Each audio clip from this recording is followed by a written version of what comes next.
పితా పుత్ర పవిత్రాత్మ నామమున ఆమేన్. ప్రభువు మీతో ఉందురుగాక. మీ ఆత్మతో నుండునుగాక. ప్రియ సహోదరి సహోదరులారా, దేవుని బిడ్డలారా, తపసప్త శనివారాల్లో ఈరోజు చివరి శనివారం, 7వ శనివారపు వాక్కు పరిచర్యకు మీ అందరినీ ప్రేమతో ఆహ్వానిస్తూ ఉన్నాను. నిన్నటి రోజునే శుభ శుక్రవారం మనం కొనియాడుకున్నాం.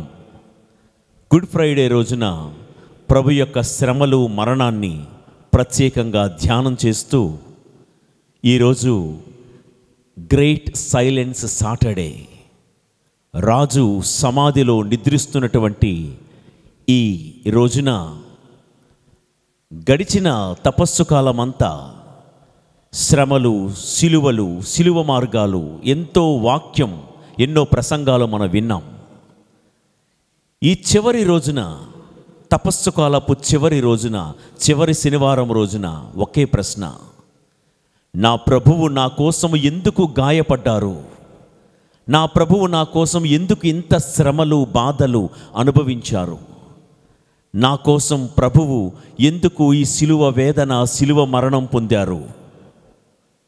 అన్నిటికీ ఒక్కటే సమాధానం: మన మీదున్న ప్రేమ. దేవుడు లోకమును ఎంతో ప్రేమించి ఈ కుమారుని మన కోసం పంపింది మనందరి పాప పరిహారార్థం బలవ్వడానికే.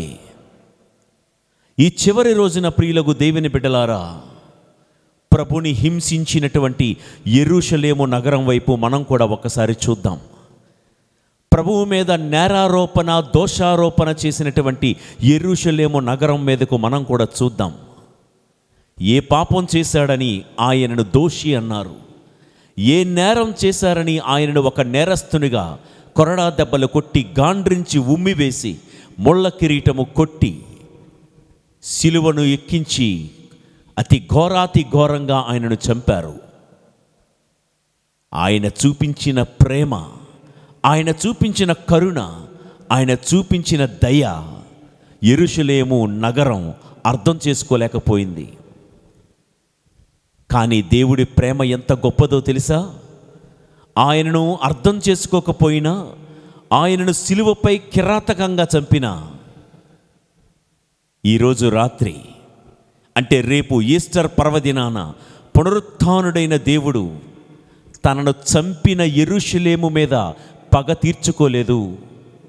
ఆ నగరం మీద పెంతెకోస్తు దినాన్న తన కృపను చూపించాడు. Praise the lord. Praise the Lord. యెరూషలేము నగరం మాత్రమే కాదు, మీరు నేను ఆయనకు వ్యతిరేకముగా ఎంత పాపము చేసి సిలువ మరణానికి మనం కూడా పరోక్షంగా కారణమే.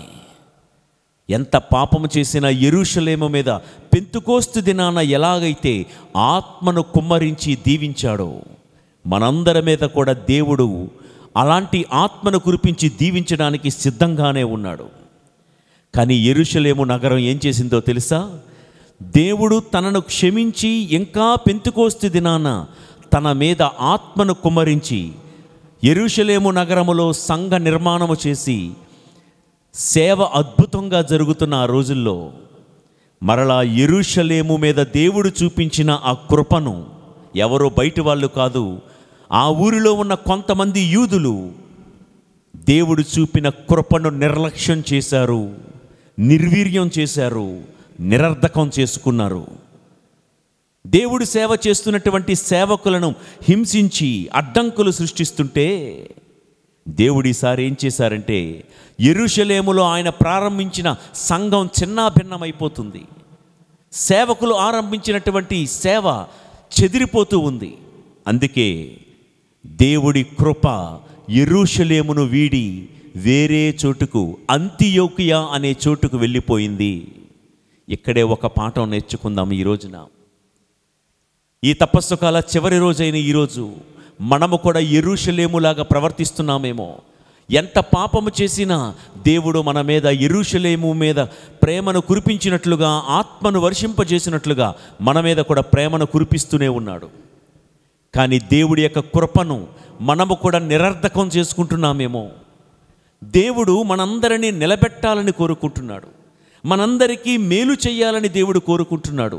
దేవుడు ఒకవైపు అలా కోరుకుంటుంటే మనము కూడా దేవుడు మన మీద కురిపించిన కృపను నిలబెట్టుకోవడం చేత కాకపోతే యెరూషలేమును విడిచి అంతియోకియాకు దేవుడి కృప వెళ్ళిపోయినట్లుగా మనల్ని, మన కుటుంబాన్ని, మన సంఘాన్ని దేవుడి కృప విడిచిపెట్టి వేరే చోటుకు వెళ్ళిపోయే ప్రమాదం ఉంది. ప్రియులకు దేవుని బిడ్డలారా, వాక్యం వింటున్న మీరైనా, బోధిస్తున్న నేనైనా దేవుడు నన్ను దీవించలేదని ఎవరూ మాట్లాడకూడదండి.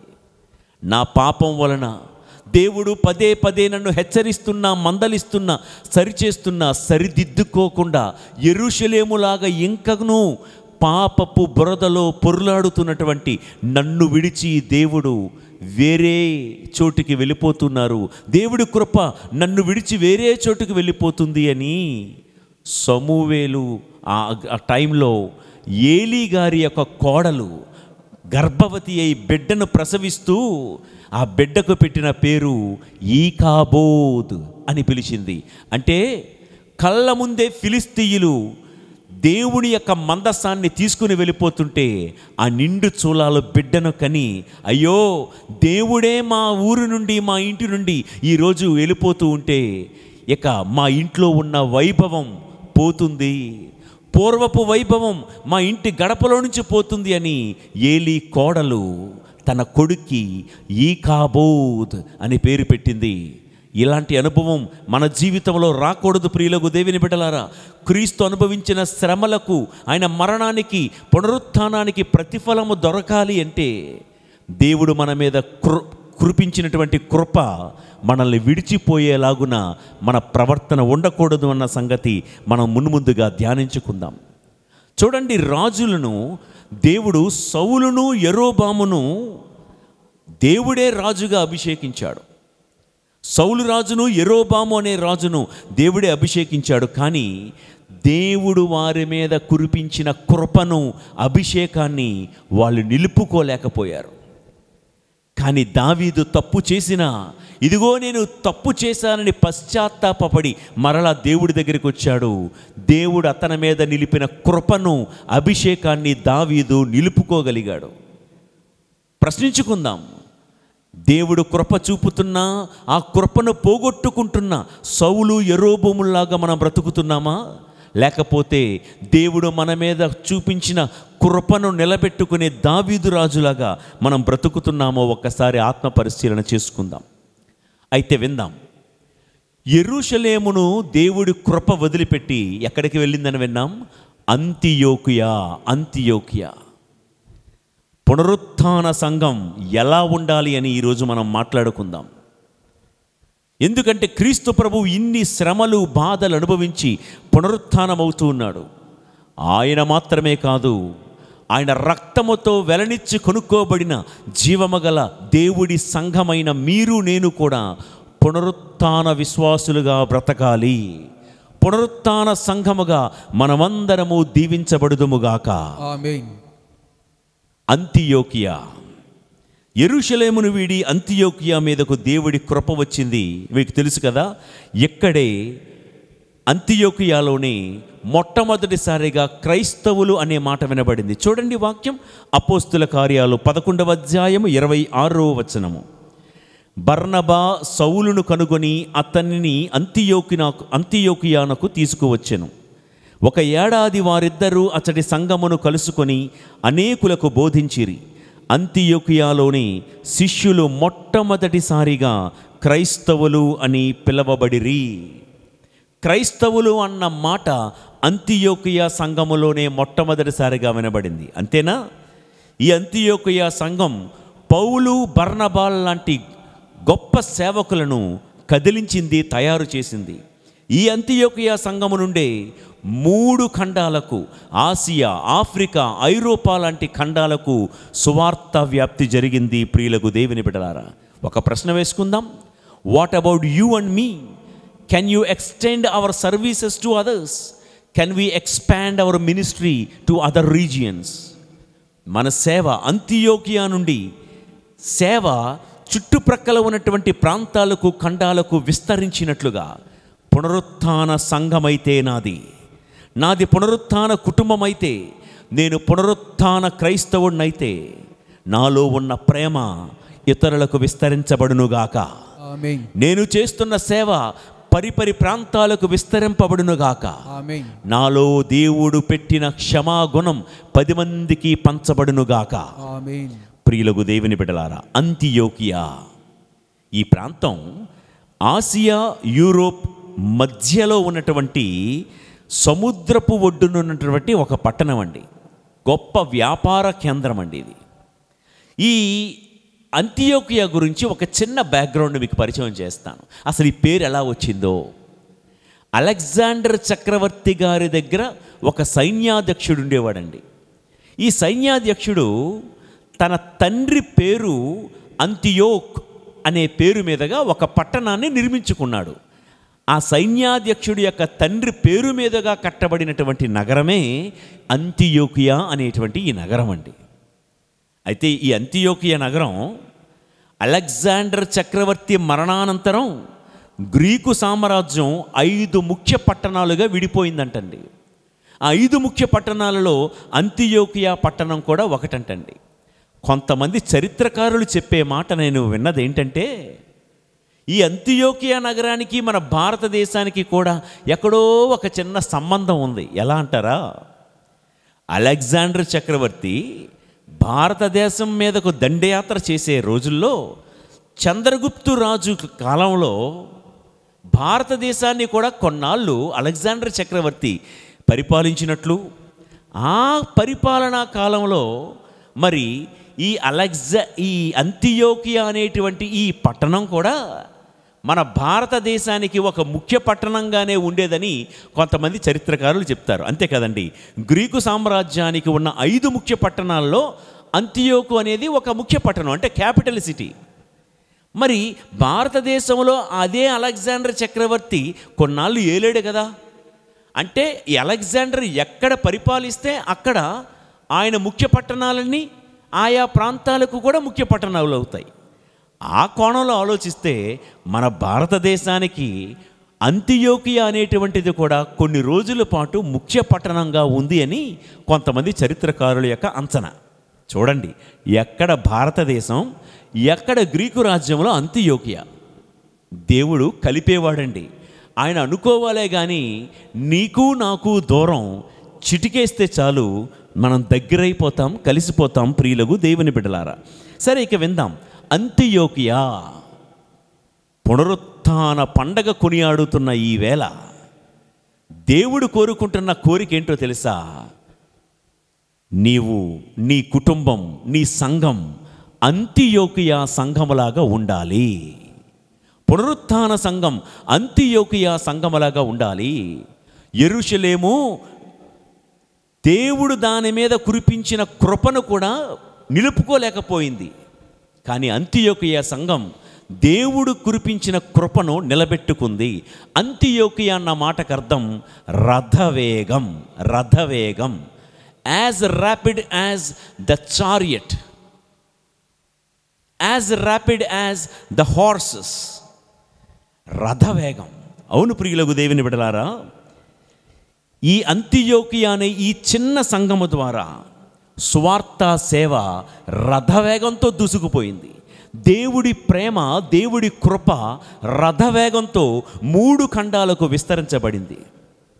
ఈరోజు నీది చిన్న బతుకే కావచ్చు, అంతియోకియాలాగా చిన్న కుటుంబమే కావచ్చు, చిన్న సంఘమే కావచ్చు, చెట్టు కింద దేవుణ్ణి ఆరాధిస్తున్నటువంటి ఒక చిన్న సంఘమే కావచ్చు, పేద సంఘమే కావచ్చు. పునరుత్థాన సర్వేశ్వరుని కోరిక ఏంటో తెలుసా? చిన్న సంఘమైన అంతియోకియా ద్వారా దేవుడి యొక్క ప్రేమ విస్తరించబడినట్లుగా పునరుత్థాన సంఘముగా మనమందరము కూడా మారి దేవుడి యొక్క శ్రమ మరణము వృధా పోనివ్వకుండా మన ద్వారా దేవుడు ప్రేమ 10 మందికి విస్తరించబడునుగాక. ఆమేన్. ఈ వేగం నత్త నడకతో సాగకూడదు, పెళ్లి నడకతో సాగకూడదు, చీమ నడకతో సాగకూడదు. నీ వేగం రథవేగంతో నువ్వు దేవుని ప్రేమను ప్రకటిస్తూ ఉండాలి. రథవేగంతో సువార్త ప్రచారం జరగాలి. రథవేగంతో దేవుడి యొక్క వాత్సల్యాన్ని 10 మందికి పంచేవారముగా మనం విరాజిల్లుదుముగాక. ఆమేన్. అలా జరగాలి అంటే అంతియోకియ సంఘములో ఏం జరిగిందో ఒక 4 విషయాలు మనం ఈ పూట తెలుసుకుందామండి. పునరుత్థాన కుటుంబముగా, పునరుత్థాన సంఘంగా, ఈస్టర్ పీపుల్గా మనం అందరము మారాలి అంటే మనం ఏం చేస్తే అంతియోకియలాగా మన ద్వారా దేవుడి ప్రేమ 10 మందికి చేరగలదో 4 విషయాలు. అందులో మొదటిది, అంతియోకియ ప్రజలకు ఉన్నటువంటి మొదటి లక్షణం క్రీస్తును పోలిన జీవితం. క్రీస్తుని పోలిన జీవితం, ఒక మంచి నడవడిక, ప్రవర్తన కలిగినటువంటి వాళ్ళు. ఇందాకే చదువుకున్నాం కదండి, అపోస్తుల కార్యాలు 11:26లో ఈ చోటనే మొట్టమొదటిసారిగా వారు క్రైస్తవులు అని పిలువబడిరి. క్రైస్తవులు అని పిలువబడిరి. వీరిని క్రైస్తవులు అని పిలిచింది ఎవరో తెలుసా? ఆ ఊరిలో ఉన్న తోటి సంఘస్థులు కాదండి, ఆ ఊరిలో ఉన్న అన్యులు, ఆ ఊరిలో ఉన్నటువంటి వేరే క్రీస్తును విశ్వసించని వాళ్ళు క్రీస్తును విశ్వసిస్తున్న వారిని చూచి చెప్పిన మాట ఏంటంటే, వీళ్ళు క్రైస్తవులురా, వీళ్ళు క్రీస్తును పోలి జీవిస్తున్నారు, వీళ్ళు మాట మనలాగా లేదే, వీళ్ళు నడిచే విధానం, వీరి నడవడిక మనలాగా లేదే, వీరి యొక్క వేషధారణ, వస్త్రధారణ మనలాగా లేదే, భిన్నంగా ఉందే, వీరి మాటలు, వీరి చేతలు, వీరి ఆలోచనలు, వీరి క్రియలు, వీరు మనలాంటి వారు కాదు, వీరు డిఫరెంట్, వీళ్ళ ప్రవర్తన మనలాగా లేదే. మనం రోజు ఉదయం లేస్తే బూతు మాటలు, కయ్యాలు, కేకలు ఆడుతున్నాం. కానీ చూడు అంతియోకియాలో క్రీస్తును అనుసరిస్తున్నటువంటి వీరి ప్రవర్తన మనలాగా గయ్యాలితనంతో లేదు. వీరి మాట తీరులో మర్యాద ఉంది, వీరి నడతలో సచ్చీలత, సత్ప్రవర్తన ఉంది. వీరు మనలాగా బూతు మాటలు, అబద్ధాలు మాట్లాడటం లేదే, వీరు మనలాగా లంచగొండి వ్యాపారాలు చేయటం లేదే, అన్యాయంగా, అధర్మంగా, తప్పుడు దొంగ పత్రాలు సృష్టించి ఆస్తిపాస్తులు కూడబెట్టుకోవాలని అనుకోవటం లేదే. వీరి జీవితంలో నీతి ఉంది, ధర్మం ఉంది, న్యాయం ఉంది. అంతకు మించి వీరు ఒకరినొకరు ప్రేమించుకుంటూ బ్రతుకుతున్నారే. మనలాగా ఒకరినొకరు ద్వేషించుకుంటూ కాదు, సహించుకుంటూ, ఓర్చుకుంటూ, క్షమించుకుంటూ, ప్రేమించుకుంటూ బ్రతుకుతున్నారే. వీరు మనలాంటి వారు కారు. వీరు క్రైస్తవులు అని వేరే వాళ్ళు, అన్యులు వీరి ప్రవర్తన చూసి వీరి క్రైస్తవులు అని పిలిచారు. ప్రియులకు దేవుని బిడ్డలారా, పట్టణం అంతియోకియ అనేది ఒక పట్టణం. పట్టణం అనగానే ధనవంతులు ఉంటారు, భాగ్యవంతులు ఉంటారు, శ్రీమంతులు ఉంటారు, సిరిమంతులు ఉంటారు. సాధారణంగా ధనమున్న చోట పాపం పెచ్చు పెరుగును. ఎక్కడ ధనం ఎక్కువ ఏరులై పారుతుందో అక్కడ పాపం కూడా పెరిగిపోతూ ఉంటుంది. ప్రియులకు దేవుని బిడ్డలారా, అవును, ఆ రోజుల్లో అంతియోకియాలో పట్టణం కదా, బాగా శ్రీమంతులు ఉండే ప్రాంతం కదా. ఆ పట్టణంలో ఎన్నో చీకటి పనులు, రోత పనులు, వెగట పుట్టించే పనులు, త్రాగుడని, జోదమని, తిరుగుబోతుతనమని, వ్యభిచారమని, ఇటువంటివన్నీ కూడా ధన ప్రభావం ఉన్నటువంటి అంతియోకియాలో జరుగుతూ ఉండేవి. చిన్నవారి నుండి పెద్దవారి వరకు లింగ భేదం లేక, వయోభేదం లేక ప్రతి ఒక్కరూ వారి వేషధారణలో, వస్త్రధారణలో, ఆహారపు అలవాట్లలో పాపము చేస్తూ బ్రతుకుతున్నారు. అంతా పాపమయం. అలాంటి ప్రాంతంలో దేవుడి వాక్కు వినిపించగా ఒక్కొక్కరు మారుకుంటూ వచ్చారండి. నిన్నటి వరకు త్రాగేవాడు ఈ రోజు నుండి త్రాగడం మానేశాడు. నిన్నటి వరకు బూతు మాటలు, అబద్ధాలు ఆడేవాడు వాక్యం విని నీతిగా బ్రతకడం మొదలుపెట్టాడు. నిన్నటి వరకు అన్యాయంగా ధనాన్ని సంపాదించేవాడు న్యాయంగా కష్టపడి సంపాదించడం మొదలు పెడుతున్నాడు. మారిన వారి భాష, మారిన వారి శైలి, మారిన వారి జీవిత విధానాన్ని చూసిన అంతియోకియా ప్రజలు ఎలా అనుకున్నారు, ఏమనుకున్నారో తెలుసా? అప్పుడెప్పుడో ఒకప్పుడు యేసును గురించి మేము విన్నాము, కానీ ఆ యేసును ఇప్పుడు మేము కల్లారా చూస్తూ ఉన్నాము. Praise the lord. Praise the Lord. ప్రియులకు దేవుని బిడ్డలారా, అంతియోకియా ప్రజలు చెప్పిన మాట ఏంటో తెలుసా? యేసులో ఉన్న వ్యక్తిత్వం, యేసులో ఉన్న స్వభావం, యేసులో ఉన్న పరిశుద్ధత, నీతి, ధర్మం, ప్రేమ, క్షమాగుణం, సహనం మేము ఈ ప్రజల్లో చూస్తున్నాము. యేసును మేము ప్రత్యక్షంగా చూడలేదు, కానీ ఆ నజరేయుడైన యేసు ఎవరో మేము విన్నాము, కానీ వీరిలో మేము చూస్తున్నాను. అచ్చం వాళ్ళు అనుకున్నారండి, ఈ ప్రజల వ్యక్తిత్వమే ఎంత మంచిదైతే వీరి బ్రతుకును మార్చిన ఆ యేసయ్య ఇంకెంత గొప్పవాడో కదా అని అనుకున్నారు. Praise the Lord. ప్రియులకు దేవుని బిడ్డలారా, అందుకనే అంతియోకియాలో ఉన్నటువంటి మిగతా జనం అన్నారు, వీరు మనలాంటి వారు కాదు, వీరు క్రైస్తవులని పిలిచారు. 40 దినాల తపస్సు కాల ఉపవాసాలు, ప్రార్థనలు, దాన ధర్మాలు, దీక్షలు, వ్రతాలు, కోటాలు, ప్రసంగాలు, పాదయాత్రలు, శిలువ మార్గాలు ఇవన్నీ చేసిన తర్వాత మిమ్మల్ని నన్ను చూసి ఈ లోకములో ఉన్న ప్రజలు వీరు మనలాంటి వారు కారు అని చెప్పే విధంగా మనం ఉంటేనే ఈ పునరుత్థాన పండగకు అర్థం, పరమార్థం. అప్పుడే మనం పస్కా ప్రజలం అవుతాం, దాటిపోయే ప్రజలం అవుతాం. ఏం దాటిపోవాలి? ఈ పాపపు పాపిష్టి లోకములో ఉన్న మకిలిని అంతా దాటుకుంటూ పరిశుద్ధతలోనికి మనం వెళ్ళాలి. వీరు మన వంటి వారు కారు.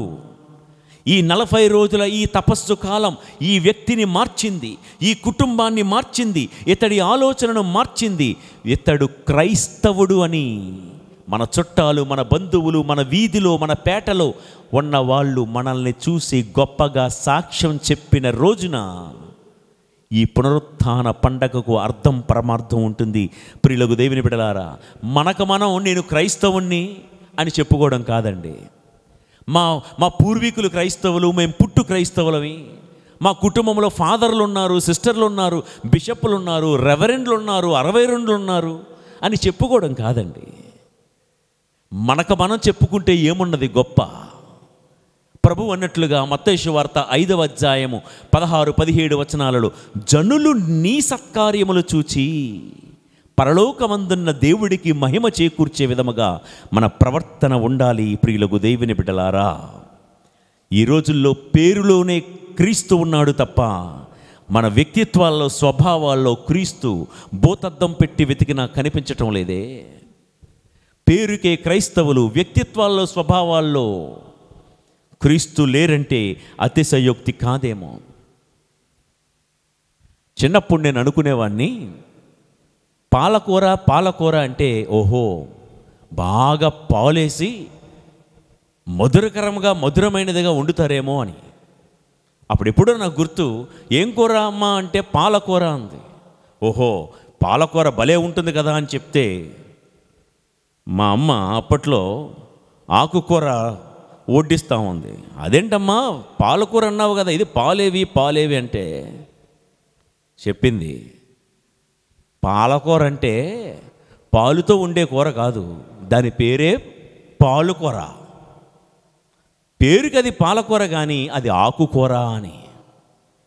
ఎదుగుతున్న కొలిది నాకు అనిపించింది, పాలకూర అనే దాంట్లో పేరుకే పాలున్నాయి కానీ దానిలో పాలు లేదు కదా. పేరులోనే క్రైస్తవుడనే పేరులోనే క్రీస్తున్నాడు కానీ మన జీవితంలో కూడా క్రీస్తు లేడేమో.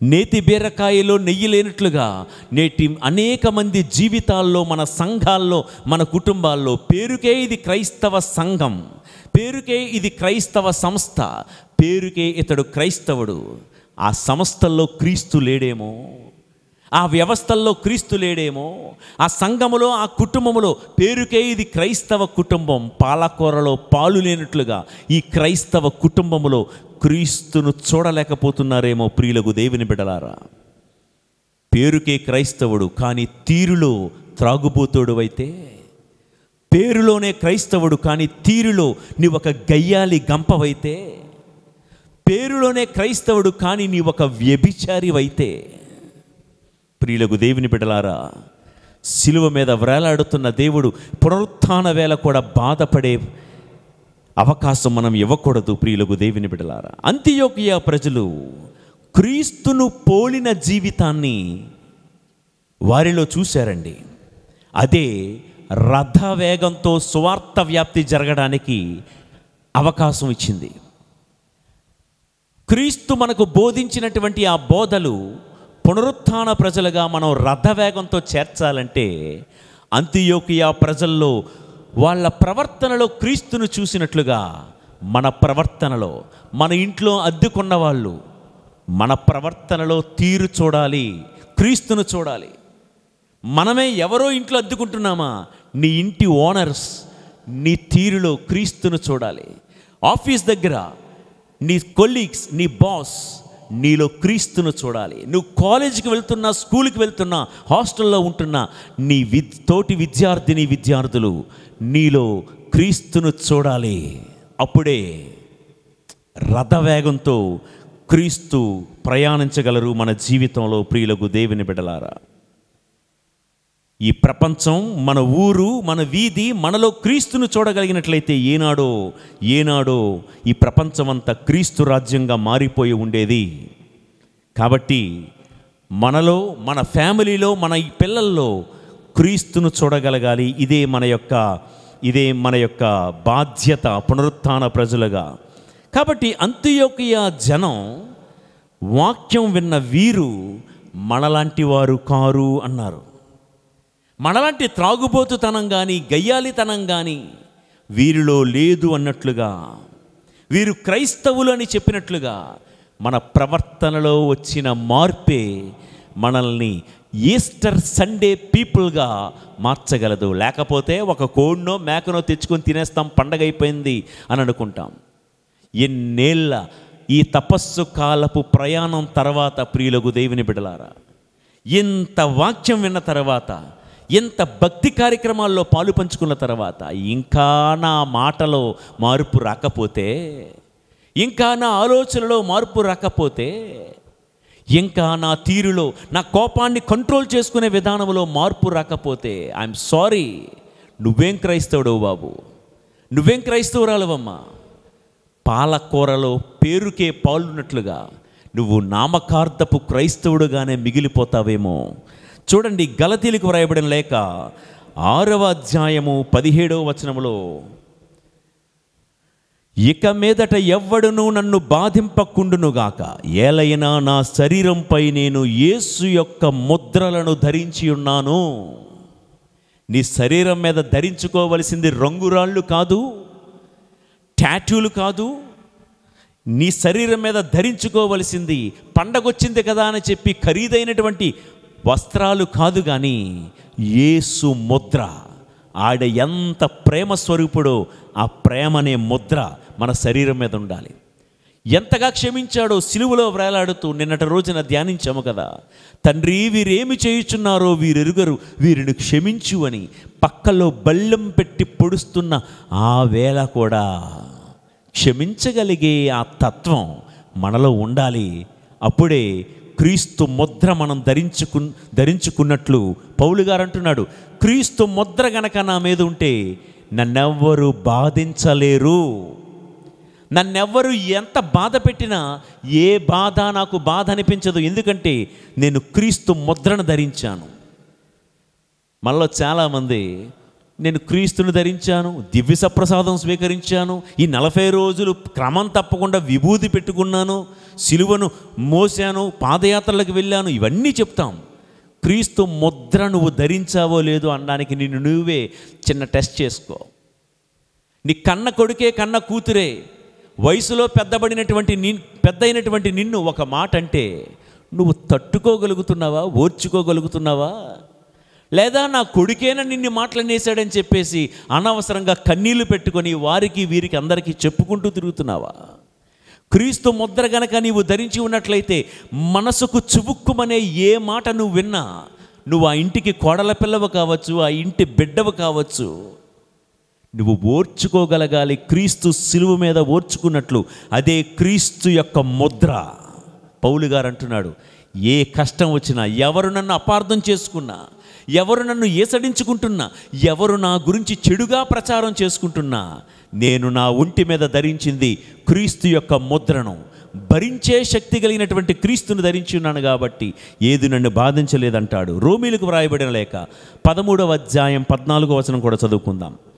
ప్రభువైన యేసు క్రీస్తును ధరించి నీ శరీరేచ్ఛలను తృప్తిపరచుటలో మీరు చూపు శ్రద్ధను మానివేయండి. ఈస్టర్ పీపుల్, పునరుత్థాన సంఘం ఎలాగుండాలంటే ప్రియులకు దేవుని బిడ్డలారా, మీ శరీరేచ్ఛలను తృప్తిపరచుట మీరు మానివేసి, మీరు చూపు శ్రద్ధను మానవేసి క్రీస్తును ధరించండి. పండగ అయిపోయింది, 40 రోజులు నోరు కట్టుకున్నాం.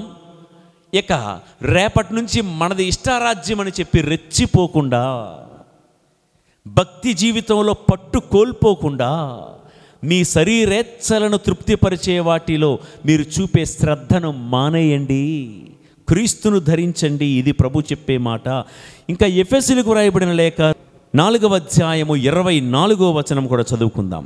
సత్యమైన నీతిని పరిశుద్ధతను కలిగి దేవుని పోలికగా సృజింపబడిన క్రొత్త స్వభావమును ధరింపుడు. క్రొత్త స్వభావమును ధరింపుడు. ప్రియులకు దేవుని బిడ్డలారా, ఇవన్నీ కూడా ఏంటంటే క్రొత్త స్వభావం మనం ధరించాలి, క్రీస్తు అనే వస్త్రాన్ని మనం ధరించాలి, క్రీస్తు అనే ముద్ర మనం ధరించుకొని బ్రతకాలి. అప్పుడే రథవేగంతో పనులన్నీ జరుగుతాయి. వాక్యం వింటున్న నా ప్రియ బిడ్డ, ఎంతవరకు ఎక్కడ వేసిన గొంగలు అక్కడే ఉన్నట్లుగా నీ పనులన్నీ ఆగిపోయాయేమో. రథవేగంతో పరుగులు పెట్టాలంటే క్రీస్తును పోలిన జీవితం జీవించు. క్రీస్తు ముద్ర నీ లైఫ్లో ఉన్నట్లుగా చూసుకో. అంతియోకియా ప్రజలు చూశారు, వీళ్ళు మల్లాంటోలు కాదు. అలా అనిపించుకోవాలి మనం. మన తోటి హైందవ సోదరులు, ముస్లిం సోదరులు, మిగతా వాళ్ళందరూ కూడా ఆదివారం గుడికి వెళ్ళి వస్తున్నటువంటి ఇత్తడి ప్రవర్తన మనలాగా లేదు, బెటర్గా ఉంది. నీతిగా బ్రతుకుతున్నాడు, ప్రేమగా బ్రతుకుతున్నాడని క్రీస్తు ముద్ర వారి చేత మనం వేయించుకుంటే తప్పనిసరిగా ఆగిపోయిన పనులన్నీ రథవేగంతో ప్రారంభమగునుగాక. మీ ఇంటిలో ఆగిపోయిన శుభకార్యాలన్నీ యేసు నామములో రథవేగంతో పరుగులు పెట్టునుగాక. ఆమేన్. మీ ఇంటిలో ఏ వ్యాపారం అయితే చతికిలబడిపోయిందో వ్యాపారాలన్నీ రథవేగంతో అభివృద్ధిలోనికి పరుగులు పెట్టునుగాక. ఆమేన్. కింద పడిపోయి కూలిపోయినటువంటి నీ బిడ్డల భవిష్యత్తు రథవేగంతో శిఖరాగ్రానికి ఎదుగునుగాక. ఆమేన్. ఇవన్నీ జరగాలంటే క్రీస్తు వ్యక్తిత్వం, స్వభావం నాలో ఉండాలి. ఇది పునరుత్థాన ప్రభువు మనందరి నుండి కోరుకుంటున్న మొదటి పాఠం. ఇక రెండోది, రథవేగంతో అంతియోకియాలో ఏం జరిగింది? రథవేగంతో మన ద్వారా క్రీస్తు పరుగులు పెట్టాలంటే ఏం చేయాలి అంటే అంతియోకియా సంఘములో ఉన్న ఐక్యత. రెండవది ఐక్యత. వారి మధ్య ఉన్నటువంటి అనురాగం, ప్రేమ, సమైక్యత. ప్రియులకు దేవుని బిడ్డలారా, అన్ని సంఘాల కంటే ఈ అంతియోకియా సంఘములో ఐక్యత, సహవాసం పొంగి ప్రవహిస్తూ ఉంది. చూద్దాం అపోస్తల కార్యాలు 13వ అధ్యాయం 1వ వచనం. అంతియోకియాలోని క్రైస్తవ సంఘమున కొందరు ప్రవక్తలు, బోధకులు ఉండిరి. వారు ఎవరనగా బర్నబా, నీగేరు అని పిలువబడుచుండిన సిమియోను, సిరేనీయుడైన లూసియా, పాలకుడకు హేరోదుతో కూడా పెంచబడిన మనాయేను, సౌలు. 5 పేర్లు ఇక్కడ రాయబడి ఉన్నాయండి. అంతియోకియా అనే ఒకే సంఘములో రకరకాల జాతులకు చెందినటువంటి, ప్రాంతాలకు చెందినటువంటి, వర్గాలకు చెందినటువంటి ప్రజలు ఉన్నారు. మచ్చుకు 5 పేర్లు అక్కడ ఉన్నాయి. ఏంటవి చూడండి. బర్నబా, పౌలు, మనాయేను, సుమియోను, ఇక లూకియా. ఈ 5 లూకియా అంటారు, కొంతమంది లూసియా అంటారు. ఓకే, ఈ 5 ఎవరు చూడండి, ఒకసారి మీకు వివరిస్తాను. బర్నబా. ఎవరి బర్నబా? ఇతడు లేవీయుడు. పౌలు మీకు తెలుసు కదా, ఏ గోత్రీయుడు? బెన్యామీను గోత్రీయుడు. బర్నబాది ఒక గోత్రం. ఏ గోత్రం అన్నాను? లేవీయ గోత్రం. పౌలుదే గోత్రం చెప్తాడే, నేను పరిసయ్యుడును, బెన్యామీయ గోత్రానికి చెందినవాడను. బెన్యామీయుడు. వేరువేరు గోత్రాలు, కానీ కలిసి ఐకమత్యంతో ఉంటున్నారు. వీళ్ళిద్దరూ కూడా ఆసియా ఖండానికి చెందిన వాళ్ళు. గుర్తుపెట్టుకోండి, ఆసియా ఖండానికి చెందిన వాళ్ళు. తర్వాత 3వ వ్యక్తి మనాయేను అనేవాడు. ఇతడు యూరోప్ ఖండానికి, ఐరోపా ఖండానికి చెందినవాడు. పౌలు బర్నబా ఏమో ఆసియా ఖండానికి చెందిన వాళ్ళు. మనాయేను అనే మూడోవాడు యూరోప్ ఖండానికి చెందినవాడు. ఓకే. ఇక 4వ వారు ఎవరు? సుమియోను. 5వ వారు ఎవరు? లూకియా. ఈ సుమియోను, లూకియా అనేటువంటి వాళ్ళు ఆఫ్రికా ఖండానికి చెందిన వాళ్ళు. చూడండి, 3 ఖండాల పేర్లు చెప్పాను. బర్నబా, పౌలు ఏ ఖండానికి చెందిన వాళ్ళు? మన ఖండం, ఆసియా ఖండం. మనాయేను అన్నవారు ఏ ఖండం? యూరోప్ ఖండం. సుమియోను, లూకి అనేవారు ఏ ఖండం? ఆఫ్రికా ఖండం. మిమ్మల్ని అడుగుతా, 3 ఖండాలకు చెందిన వాళ్ళు. ఆసియా ఖండానికి చెందిన వాళ్ళు ఏ రంగులో ఉంటారండి? మన రంగే, మనం ఆసియా కదా. యూరోప్ ఖండానికి చెందిన వారు ఏ రంగులో ఉంటారు? తెల్లగా ఉంటారు. ఆఫ్రికా ఖండానికి చెందిన వారు ఏ రంగులో ఉంటారు? నల్లగా ఉంటారు. రంగులు వేరు, ప్రాంతాలు వేరు, గోత్రాలు వేరు. అయినా అంతియోకియా అనే సంఘములో వీరైదుగురు కలిసి ఐకమత్యంతో బ్రతుకుతున్నారు. Praise the lord, praise the Lord. వారి మధ్య ఉన్నటువంటి ప్రాంతీయ వర్గ విభేదాలు ఉండొచ్చు, కానీ ఎటువంటి విభేదాలు కూడా లేకుండా కలిసిమెలిసి ఐకమత్యంగా జీవిస్తున్నారు. వ్యక్తులు 5గురైనా, వర్గాలు 5అయినా, ప్రాంతాలు 5అయినా వీరు ఒకే మనసుతో బ్రతుక్కుంటూ ఒకే సంఘ సభ్యులుగా జీవించుకుంటూ వచ్చారు. వారిలో భేదం లేదు, విభేదం లేదు, సమైక్యతారాగం ఉంది. అందుకే రథ వేగంతో సువార్త వ్యాప్తి. అంతియోకనే ఈ చిన్న ఊరిలో నుంచి 3 ఖండాలకు సువార్త వ్యాప్తి రథవేగంతో సాగిపోయిందంటే ఆ సంఘములో ఉన్నటువంటి ఐక్యత. ప్రియులకు దేవుని బిడ్డలారా, ఒకే మాట, ఒకే భావం, ఒకే రాగం, ఒకే బాట, ఏక తాత్పర్యంతో వీరు బ్రతకడం ప్రారంభించారు. ప్రియులకు దేవుని బిడ్డలారా, నేను మీతో ఒక మాట చెప్తా. జీవమగల దేవుడి సంఘమైన ఈ శ్రీ సభలో దేవుడి యొక్క ఆశీర్వాదం పొంగి ప్రవహించాలి అంటే, మన శ్రీ సభలో సువార్త వ్యాప్తి రథవేగంతో సాగాలి అంటే, ఏదో నాలాంటి బోధకులు ఉంటే సువార్త వ్యాప్తి జరిగిపోదండి. ఏదో మనకి మంచి ఒక బిషప్, ఒక మంచి లీడర్ వచ్చేస్తే సువార్త వ్యాప్తి జరిగిపోదండి. సంఘ సభ్యుల్లో, అంతియోకియా అనే సంఘంలో ప్రాంతీయ భేదాలు లేవు, కుల విభేదాలు, వర్గ విభేదాలు లేవు, ప్రాంతీయ విభేదాలు లేవు. ఎవరు ఏ ప్రాంతానికి సంబంధించిన వారైనా అందరూ కలిసికట్టుగా ఏకత్రాటిగా ఉన్నారు. సంఘానికి ఎలాంటి ఐక్యత ఉంటే నువ్వే పని ప్రారంభించిన రథ వేగంతో ముందుకు సాగిపోయే కృప దేవాది దేవుడు మనకు అనుగ్రహించునుగాక. ఆమేన్. కుటుంబాల్లో భార్యాభర్తల మధ్య ఈ ఐక్యత ఉండాలి. కుటుంబంలో తోడబుట్టిన వాళ్ళ మధ్య ఈ ఐక్యత ఉండాలి. సంఘములో విశ్వాసికి మధ్య ఈ ఐక్యత ఉండాలి. సంఘాన్ని నడిపించే కాపరికి విశ్వాసులకు మధ్య ఈ ఐక్యత ఉండాలి. కాపరులకు, గురువులకు మధ్య ఈ ఐక్యత ఉండాలి. ఎక్కడ ఈ ఐక్యత చెడిపోతుందో అక్కడ ఎలాంటి వందల వేల ప్రసంగాలు చెప్పినా మార్పు రాదు. ఐక్యత లేని చోట రథవేగంతో సువార్త వ్యాప్తి ముందుకు కొనసాగదు. ప్రియులకు దేవుని బిడలారా, ఎందుకు ఈ ఐక్యత ఉండాలంటే చూడండి, ద్వితీయోపదేశ కాండం 32వ అధ్యాయం 30వ వచనంలో చక్కటి మాట వ్రాయబడి ఉంది. తమ ఆశ్రమ దుర్గము వారిని అమ్మి వేయని ఎడల, యావే వారిని అప్పగింపని ఎడల, ఒక్కడు 1000 మందిని పారద్రోలుట ఎట్లు, ఇద్దరు 10,000 మందిని తరిమి కొట్టుట ఎట్లు. వింటున్నారా ఈ మాట? ఏంటంట ఆ మాట? ఒక్కడు 1000 మందిని పారద్రోలితే ఇద్దరు కలిసి ఎంతమందిని పారద్రోలుతారు? 10,000 మందిని. ఇది ఈ మాటకు అర్థం. నువ్వు ఒక్కడవే 1000 మందిని పారద్రోలితే నువ్వు ఇంకొకడితో కలిస్తే 10,000 శత్రు సైన్యాన్ని నువ్వు పారద్రోలగలవు. ప్రియులకు దేవుని బిడ్డలారా, స్నేహితులారా, ఈ ఐక్యమత్యం ఉంటే సంఘం అభివృద్ధి రథవేగంతో ముందుకు సాగిపోతుంది. ఈ విషయం తెలిసే సైతానుడు ఏం చేస్తాడో తెలుసా? మన మధ్య ఉండాల్సిన ఐక్యత రాగాన్ని అపశృతులతో పాడు చేస్తూ ఉంటాడు. మనల్ని కలవనివ్వడండి. మన మధ్య ఉన్న ఐక్యతను చెడగొడతారండి.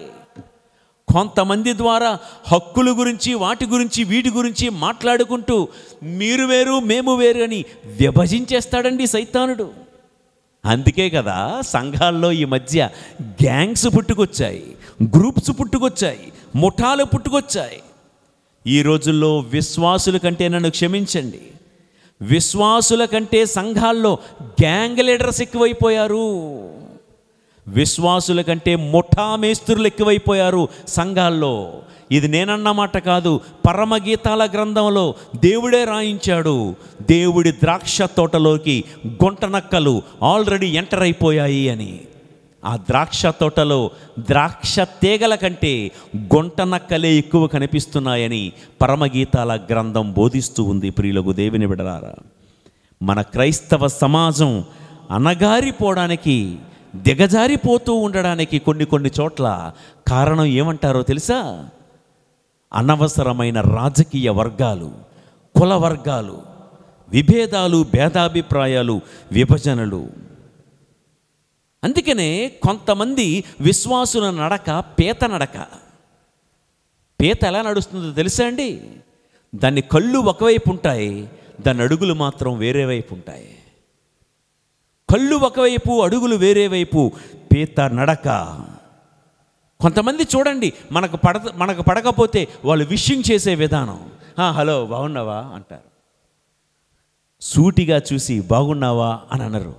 నువ్వు పక్కకి తిప్పి బాగున్నావా అంటే దాని అర్థం ఏంటంటే, ఎక్కడో ఏదో మూల తనతో నీకు ఐక్యత చెడినట్లే. ప్రియులకు దేవుని బిడ్డలారా, ఒకే రొట్టెను భుజిస్తూ ఒకే పాత్ర నుండి పానము చేస్తూ అయినా ఇంకా విభజనలు మనలో ఉన్నాయి అంటే, గత వారం మనం మాట్లాడుకున్నట్లుగా సైతానుడు మన మీద దాడి చేస్తున్నాడు. చూడండి కొన్ని మాటలు పౌలు గారు చెప్పేవి. ఎఫెసీయులకు వ్రాయబడిన లేఖ 4వ అధ్యాయం 5-6 వచనాలు. ఒకే ప్రభువు, ఒకే విశ్వాసము, ఒకే జ్ఞానస్నానము, ఒకే దేవుడు, మానవులందరకు ఒకే తండ్రి. సుదీర్ఘమైన ఒక కొరింథీయులకు వ్రాసినటువంటి మొదటి లేఖ 1వ అధ్యాయము 10-17 వచనాలు ఒకసారి చదువుతాను, వినండి. మొత్తం చదువుతున్నాను. సోదరులారా, వర్గములు లేకుండా సంపూర్ణముగా ఒకే మనస్సు, ఒకే ఆలోచన కలిగి ఉండవలెనని మన ప్రభువైన యేసుక్రీస్తు పేరిట నేను మిమ్ము వేడుకొనుచున్నాను. ఎలైనా సోదరులారా, మీలో మీకు కలహములు ఉన్నవని క్లోవు కుటుంబ సభ్యులు నాకు తెలిపిరి.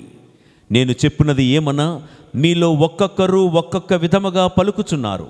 ఒకడు నేను పౌలు అనుచరుడను అనియు, వేరొకడు నేను అపోల్లో అనుచరుడను అనియు, మరి ఒకడు నేను పేతురు అనుచరుడననియు, ఇంకొకడు నేను క్రీస్తు అనుచరుడను అనియు పలుకుచున్నారు. క్రీస్తు విభజింపబడినాడా? క్రీస్తు విభజింపబడినాడా?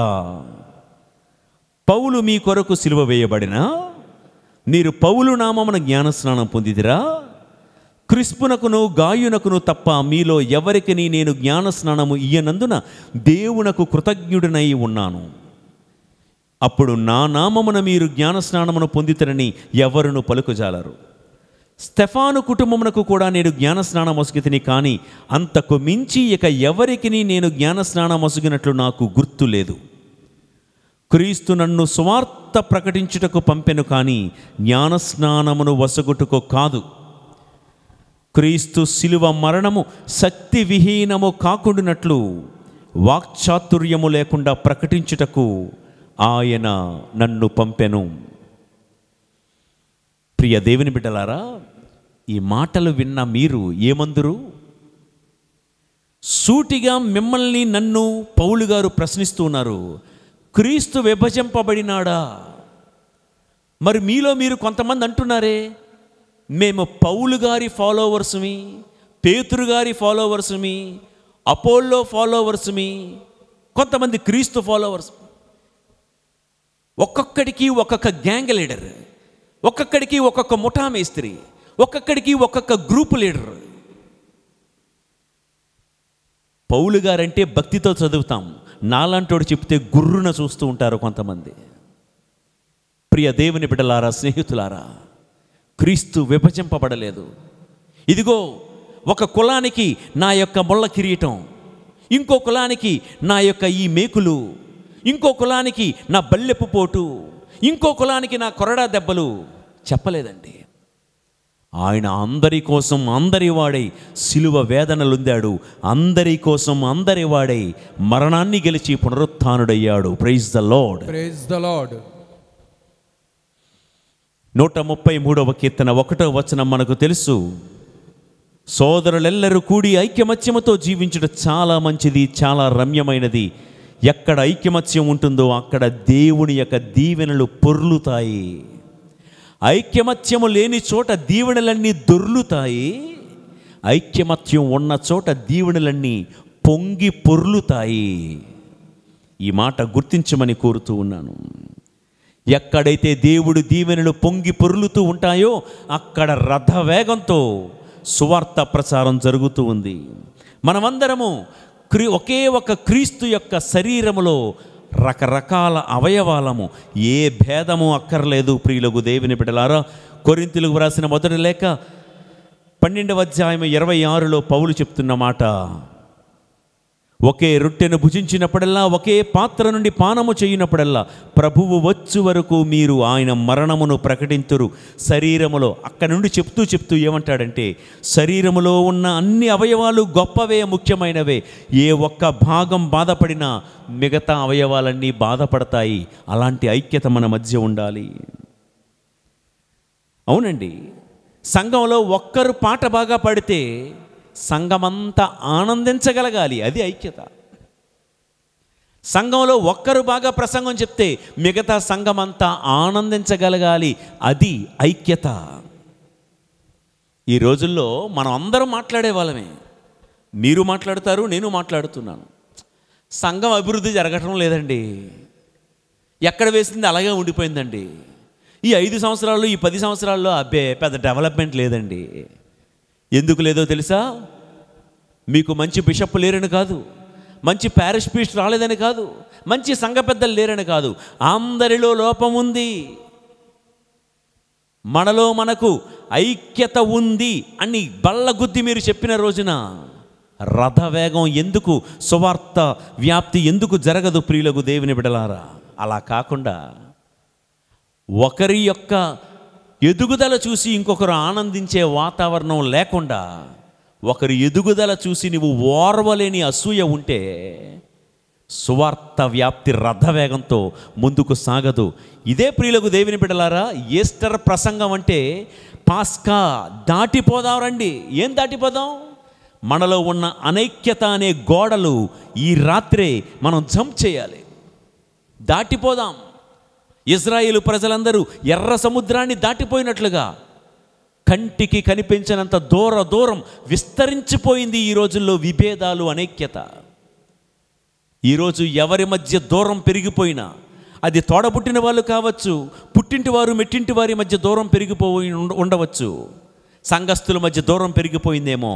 ఈ రాత్రే ప్రభువు మరణము నుండి పునరుత్థానమవుతున్న ఈ రాత్రి, ఆయన చీకటి నుండి వెలుగులోనికి దాటిపోతున్న ఈ రాత్రి, ఆయనతో పాటు మనం కూడా ఐక్యమై ఉంటే రథవేగంతో మనము కూడా ఈ పాప పంకిలము నుండి పరలోకానికి దాటిపోయే మహాకృప దేవదేవుడు మనందరికీ దయచేయునుగాక. ఆమేన్. అంతియోకియాలో ఏం జరిగింది? నెంబర్ 1, వారి జీవిత విధానం క్రీస్తును పోలి ఉంది. నెంబర్ 2, సంఘములో ఉన్న ఐక్యత. ఇక నెంబర్ 3, ప్రభువుని సేవించి ఉపవాస ప్రార్థన చేసే సంఘం అంతియోకియా సంఘం అండి. అపోస్తుల కార్యాలు 13వ అధ్యాయము 2వ వచనాన్ని ఒకసారి ధ్యానించుకుందాం.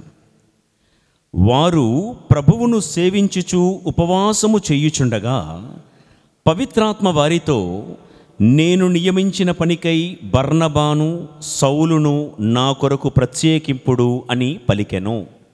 వింటున్నారా? అంతియోకియా సంఘానికి ఉన్నటువంటి ఒక గొప్ప లక్షణం ఏంటంటే నిరంతరం ఉపవాసము ప్రార్థన చేయుచూ ఉండెను. అంతియోకు అనగా రథవేగం. రథవేగంతో ఆ సంఘం ఎందుకు మారింది? ప్రియులారా, మన కుటుంబ పరిస్థితులు, మన సంఘ పరిస్థితులు రథవేగంతో మారాలి అంటే, తలకిందులైపోయిన మన బ్రతుకు తలమానికంగా మారాలి అంటే ప్రార్థన, ఉపవాసము ఆయుధాలుగా ఉండాలి. ప్రార్థన మనసును బట్టి, ప్రార్థనా శక్తి ఆత్మను బట్టి అంతియోకియా సంఘాన్ని దేవుడు దీవించాడు. ప్రియులకు దేవుని బిడ్డలారా, వారానికి ఒక్కసారైనా ఉపవాస ప్రార్థన చేసే సంఘం, కుటుంబం, వ్యక్తిని చూసి దేవుడు రథవేగంతో తన కార్యాలు చేయించుకుంటారు. ప్రియులారా, సంఘంలో మంచి పాటగాళ్ళు లేకపోయినా పర్వాలేదు, మంచి ప్రసంగం చెప్పేవాళ్ళు లేకపోయినా పర్వాలేదు, సంఘ పెద్దలు లేకపోయినా పర్వాలేదు, కానీ ప్రార్థనా వీరులు లేకపోతే ఆ సంఘం వేగం కుంటిపడిపోతుంది. ప్రియులకు దేవుని బిడ్డలారా, చాన్నాళ్ళ క్రితం ఎక్కడో చదువుకున్నమాట, ఫారెన్లో, విదేశాల్లో ఆ సంఘంలో చాలా పెద్ద సంఘం, చాలామంది ప్రజలు వచ్చేవారంట. కానీ ఉన్నట్టుండి ఆ సంఘంలో ఉన్న ప్రజలు మతభ్రష్టులైపోయారు. జోదం, త్రాగుడు లాంటి చెడు అలవాట్లకు గురైపోయి దరిదాపుగా పెద్ద దేవాలయం ఖాళీ దేవాలయంగా మారిపోయింది. సంఘ పెద్దలు ఫాదర్లని తిడుతున్నారు, ఫాదర్లేమో సంఘస్థులను తిడుతూ ఉన్నారు. ఇలా ఒకరికొకరు దుయ్యబడుతూ, మీ వల్లనే ఎవరు రావట్లేదు, మీ వల్లనే సంఘం పాడైపోయిందని ఒకరికొకరు విమర్శించుకుంటూ ఆ ఊర్లో వృద్ధాప్యంలో ఉన్నటువంటి ఒక 2 స్త్రీలు, పాపం వాళ్ళు గుడికి వచ్చే పరిస్థితి లేదండి. వృద్ధాప్యంలో ఉన్న ఒక స్త్రీకి కళ్ళు కనబడవు, ఇంకో స్త్రీకి మోకాళ్ళ చెప్పులు అరిగిపోయి అడుగు తీసి అడుగు వేయలేదు. వీళ్ళిద్దరూ అక్క చెల్లెళ్ళు ఒకే ఇంట్లో ఉంటున్నారు. అంత వైభవం ఉన్న మా దేవాలయం ఈరోజు ఖాళీగా ఉండిపోయిందని వారు వీరు చెప్తున్న మాట విని ఎంతో బాధపడ్డారు ఈ 2 అక్క చెల్లెళ్ళు కూడా. ప్రజలు ఫాదర్ల మీద ఒకరికొకరు విమర్శించుకుంటున్నారు అని తెలుసుకున్నటువంటి ఈ అక్క చెల్లెళ్ళు ఏం చేశారో తెలుసా? తమకు తాముగా నడిచి వచ్చి దేవాలయానికి రాలేరు, ప్రార్థన చేయలేరు. తామున్న చోటనే ప్రతిరోజు ఉపవాసముండి కడుపు చంపుకొని నిద్ర మానుకొని కన్నీరు కారుస్తూ ప్రార్థన చేశారు. దేవా, మా మందిరానికి పూర్వ వైభవం ఇవ్వండి, మరలా మా సంఘాన్ని పూర్వ వైభవంతో లేవనెత్తండి అని ప్రార్థన చేస్తూ ఉంటే ఉన్నట్టుండి ఆ ఊరిలో డెంగ్యూ వ్యాధి లాంటి ఒక మహమ్మారి ఆ ఊరందరినీ చుట్టేసిందంటండి. తెలుసు కదండి, డెంగ్యూ వ్యాధి వస్తే తిన్నగా నిలబడలేరు, ఎముకలన్నీ బలహీనమైపోతాయి, అందరూ కూడా ఒక పురుగులాగా వంగుతూ పాకుతూ బ్రతుకుతున్నారంట. ఇంకా వీళ్ళు అనుకున్నారు, ఏంటి ప్రభువా, ప్రార్థన చేస్తే మా మందిరాన్ని అనేకమైన ఆత్మలతో నింపుతామనుకుంటే మా ఊరంతటికి డెంగ్యూ వ్యాధిని ఇచ్చావేంటి ప్రభువా? ప్రజలు నిలబడలేకపోతున్నారు, చిన్న పెద్ద అందరూ కూడా పురుగుల్లాగా పాకురుకుంటూ ఉన్నారు ప్రభువా అని మళ్ళీ కన్నీటి ప్రార్థన చేస్తూ ఉంటే ఏం జరిగిందో తెలుసండి? అద్భుతం. ఆ ఊరంతా శ్మశాన వాటికి అయిపోతుందని చుట్టుప్రక్కల ఊళ్ళన్నీ అనుకున్నాయంటండి. క్రమక్రమంగా ఒక్కొక్కరు మందిరములోనికి రావడం మొదలుపెట్టారంటండి, పాక్కుంటూ. అలా పాక్కుంటూ ఎవరైతే మందిరములోనికి వచ్చి ఒక 5 క్షణాలు ఉన్నారో వాళ్ళందరూ మళ్ళా లేచి నిలబడగలిగి సంపూర్ణ స్వస్థత కలిగి ఊరిలోకి వెళ్ళడం ప్రారంభించారంట.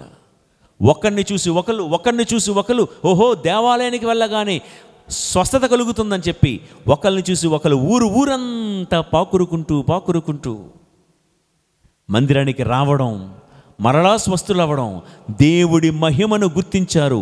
కనువిప్పు కలిగింది. నిజమే కదా, దేవుడు మనల్ని ఎంతగా కరుణించినా మనము మతభ్రష్టులమైపోయాము, లోకానుసారం మనం బ్రతికాము, నిండుగా ఉండాల్సిన మన మందిరాన్ని మనమే ఖాళీ చేసుకున్నామని కనువిప్పు కలిగి ఎవరెవరైతే డెంగ్యూ వ్యాధి నుండి స్వస్థత పొందారో వారందరూ దేవాలయానికి వచ్చారు. వారి సత్ప్రవర్తన చూసి ఆ ఊరు జనం మాత్రమే కాదు, చుట్టుప్రక్కల ఊరి జనం కూడా మందిరానికి రావడం ప్రారంభించారు. Praise the lord, praise the Lord. ప్రియులకు దేవుని బిడ్డలారా, ఊరు మారడానికి కారణం ఇలా ప్రసంగాలు చెప్పే ప్రసంగికుల వలన ఊరు మారలేదండి.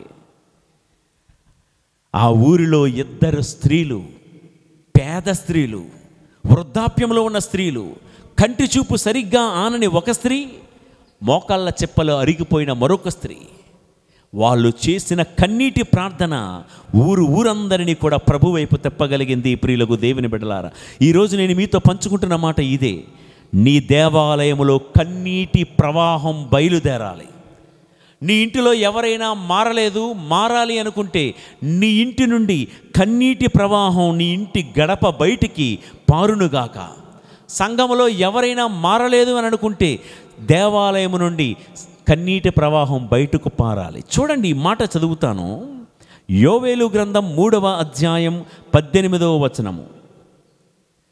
ఆ కాలము వచ్చినప్పుడు పర్వతములు ద్రాక్ష తోటలతో నిండి ఉండును, కొండలు పశువులతో నిండి ఉండును, యూదా నదులన్నీయు నీటితో నిండి ఉండును.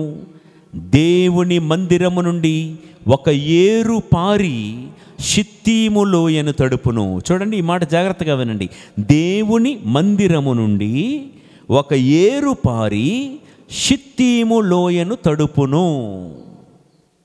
షిత్తీము అనగా తుమ్మ చెట్లు పెరిగే ప్రాంతం అని అర్థం అండి.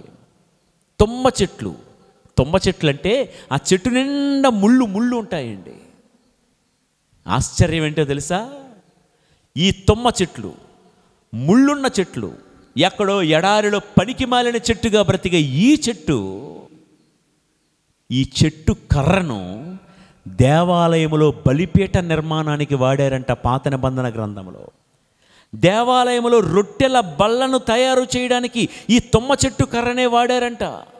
దేవాలయంలో ధూపవేదికను, మందస పెట్టెను తయారు చేయడానికి ఈ తుమ్మ కర్రను వాడారంట. నేను మిమ్మల్ని అడుగుతా, తుమ్మకర్ర చెట్టు నిండా ముళ్ళే కదా, ఇలా పనికి మాలిన దానిలాగా ఎడారిలో ఎక్కడో అడవుల్లో ఎదుగుతున్నటువంటి ఈ చెట్టు కర్రను మందిరానికి ఎలా వాడారు?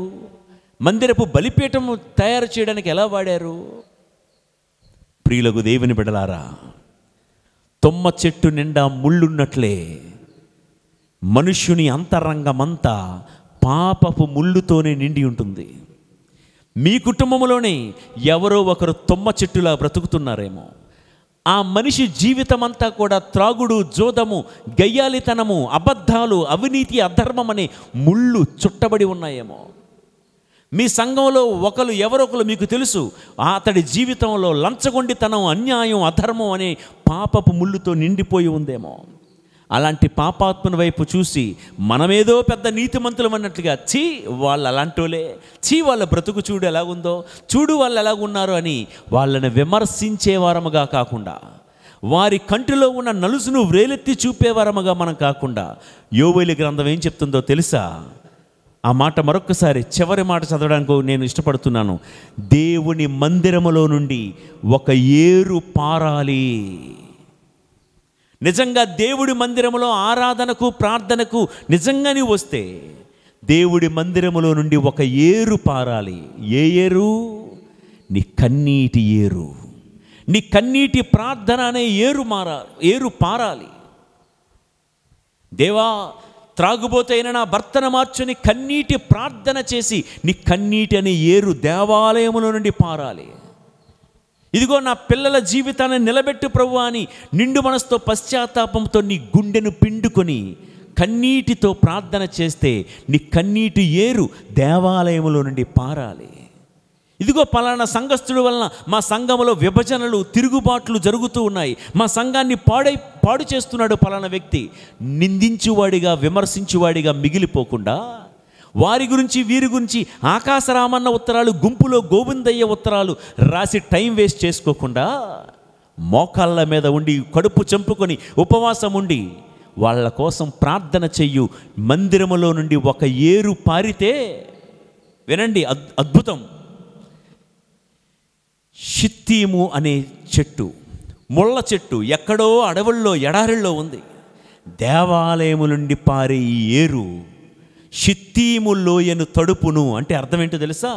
ఎక్కడైతే షిత్తీము చెట్లు ఉన్నాయో, తుమ్మ చెట్లు ఉన్నాయో, ముళ్ళ చెట్లు ఉన్నాయో, నీ కన్నీటి ధారలు, ఈ కన్నీటి ఏరు ప్రవాహమై షిత్తీము ఉన్నటువంటి చెట్ల దగ్గరికి వెళ్ళి ఆ చెట్లను తడిపి నీ కన్నీటి ప్రవాహంలో ఆ చెట్లన్నీ కూడా దేవాలయానికి కొట్టుకొని వచ్చి దేవుడి మందిరములో దేవుని బలిపీఠాలుగా నిర్మించబడ్డానికి దేవుడే కృప చూపునుగాక. ఆమేన్. ఒకప్పుడు ఈ తొమ్మ చెట్టు, ఈ షిత్తీము లోయలో ఉన్నటువంటి ఈ తొమ్మ చెట్టు ముళ్ళు కలిగి దాన్ని ముట్టుకుంటే అందరినీ రక్కేది, బాధ పెట్టేది, గుచ్చేది.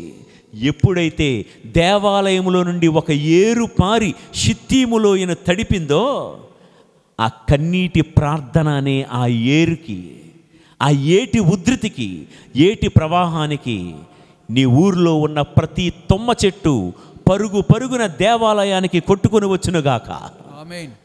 నీ కుటుంబంలో ఉన్న ప్రతి తొమ్మ చెట్టు, అది నీ భర్త కావచ్చు, భార్య కావచ్చు, బిడ్డలు కావచ్చు, గుడికి రాకుండా తొమ్మ చెట్లులాగా ఇళ్లల్లోనే టీవీల ముందు, సెల్ ఫోన్ల ముందు ఉన్న ప్రతి తొమ్మ చెట్టు నీ కన్నీటి ధారల ప్రవాహానికి కొట్టుకుని దేవుడి మందిరానికి వచ్చునుగాక. ఆమేన్.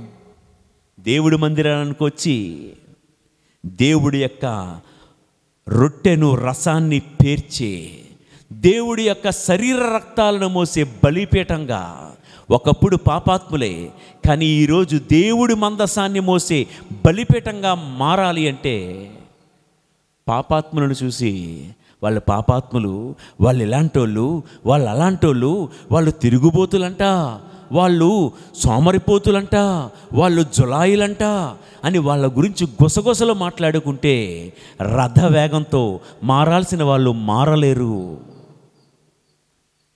ఎక్కడ మార్పు కోరుకుంటున్నావో అంతియోకియాలో మార్పు ఎందుకు వచ్చిందో తెలుసా? ఆ సంఘమంతా ప్రార్థన చేయొచ్చు, ఉపవాసము చేయుచుండిరి కనుక ఎవరెవరైతే మారాలో అందరూ మారారు. నా ప్రియ సహోదరి సహోదరులారా, రథ వేగంతో ప్రతి పాపాత్ముడు మందిరానికి రావాలంటే పాపాత్ముల కోసం పెదవి విరిచేవారముగా కాకుండా, పాపాత్ములు అన్యాయంగా బ్రతుకుతున్న వారి గురించి దేవాలయం బయట నిలబడి గుసగుసలు మాట్లాడుకుంటూ కట్టుకథలు మాట్లాడుకునే వారముగా కాకుండా మనము వారి కోసం ప్రార్థన చేయువారమై ఉండాలి. మీకు తెలుసా, సౌలు అనేవాడు మారకముందు దమస్కు నగర ద్వారం వద్ద వరకు ఒక తుమ్మ చెట్టులాగే వచ్చాడండి, కత్తి పట్టుకొని. దమస్కు నగర ద్వారం వద్ద వరకు ఒక తుమ్మ చెట్టులాగా అందరినీ గుచ్చాలని, చంపాలని, బంధించాలని వచ్చాడు. ఎప్పుడైతే ఆ దమస్కులో ఉన్నటువంటి అననీయ అనే భక్తుడు కన్నీటితో ప్రార్థన చేశాడో, అననీయ కార్చిన కన్నీటి ప్రార్థనకు దమస్కు ద్వారం వద్ద ముళ్ళ చెట్టులాగా ఉన్నటువంటి సౌలు పౌలుగా మారి దేవుడి మందిరానికి కొట్టుకుంటూ అపోస్తులుడిగా వచ్చేశాడు. హల్లెలూయా, ప్రైజ్ ద లార్డ్. ప్రియులకు దేవుని బిడ్డలారా, సహోదరి సహోదరులారా, హింసించాలని వచ్చిన సౌలు హింసింపబడే దానికి సిద్ధంగా దేవుడి దగ్గరికి కొట్టుకుంటూ వచ్చి ఏమంటాడో తెలుసా? బ్రతుకుట నాకు క్రీస్తే, చావైతే నాకు లాభకరము అన్నాడు. క్రీస్తు కోసం ఈ లోకంలో ఉన్నదంతా కూడా నేను నష్టంగా, చెత్తగానే భావిస్తున్నానని పౌలు చెప్పగలిగాడు. ప్రియులకు దేవుని బిడ్డలారా, మరో ఉదాహరణ చెప్పమంటారా? అపోస్తుల కార్యాలు 12వ అధ్యాయంలో మనం వింటాము కదా. అపోస్తుల కార్యాలు 12వ అధ్యాయము 4 నుండి 5 వచనాలలో, పేతురు బంధింపబడి చెరసాలలో పెట్టబడిను, జట్టుకు 4 చెప్పున 4 జట్ల సైనికులు అతనిని కాపలా కాయిచుండిరి. పాస్కా పండగ గడిచిన తరువాత హేరోదు అతనిని ప్రజల ఎదుటకు తీసుకుని రాదలిచెను. అందువలన పేతురు చెరసాలలో ఉంచబడిన, కానీ సంఘము పేతురు కొరకు పట్టుదలతో ప్రార్థించుచుండెను. చెరలో ఉన్న పేతురు కోసం సంఘం విమర్శించలేదు. చెరలో ఉన్నవాణ్ణి సంఘం నిందించి చులకనగా మాట్లాడలేదు. అంత గొప్ప దేవుణ్ణి నేను ఎరుగనని బొంకాడు కదా, బొంకినందుకు తగిన శాస్తే జరిగింది అనలేదండి. ఒట్టు పెట్టుకున్నాడు కదా, ఆయన నేను ఎరుగనని ఒట్టు పెట్టుకున్నందుకు అలాంటి వాడికి జరగాల్సిందే అని సంఘం చెరలో ఉన్నటువంటి పేతురుని గురించి చులకనగా మాట్లాడలేదు, విమర్శించలేదు, నిందించలేదు. సంఘస్థులందరూ ఒక చోట కూడి ప్రార్థిస్తూ ఉండగా ఏం జరిగిందో తెలుసా?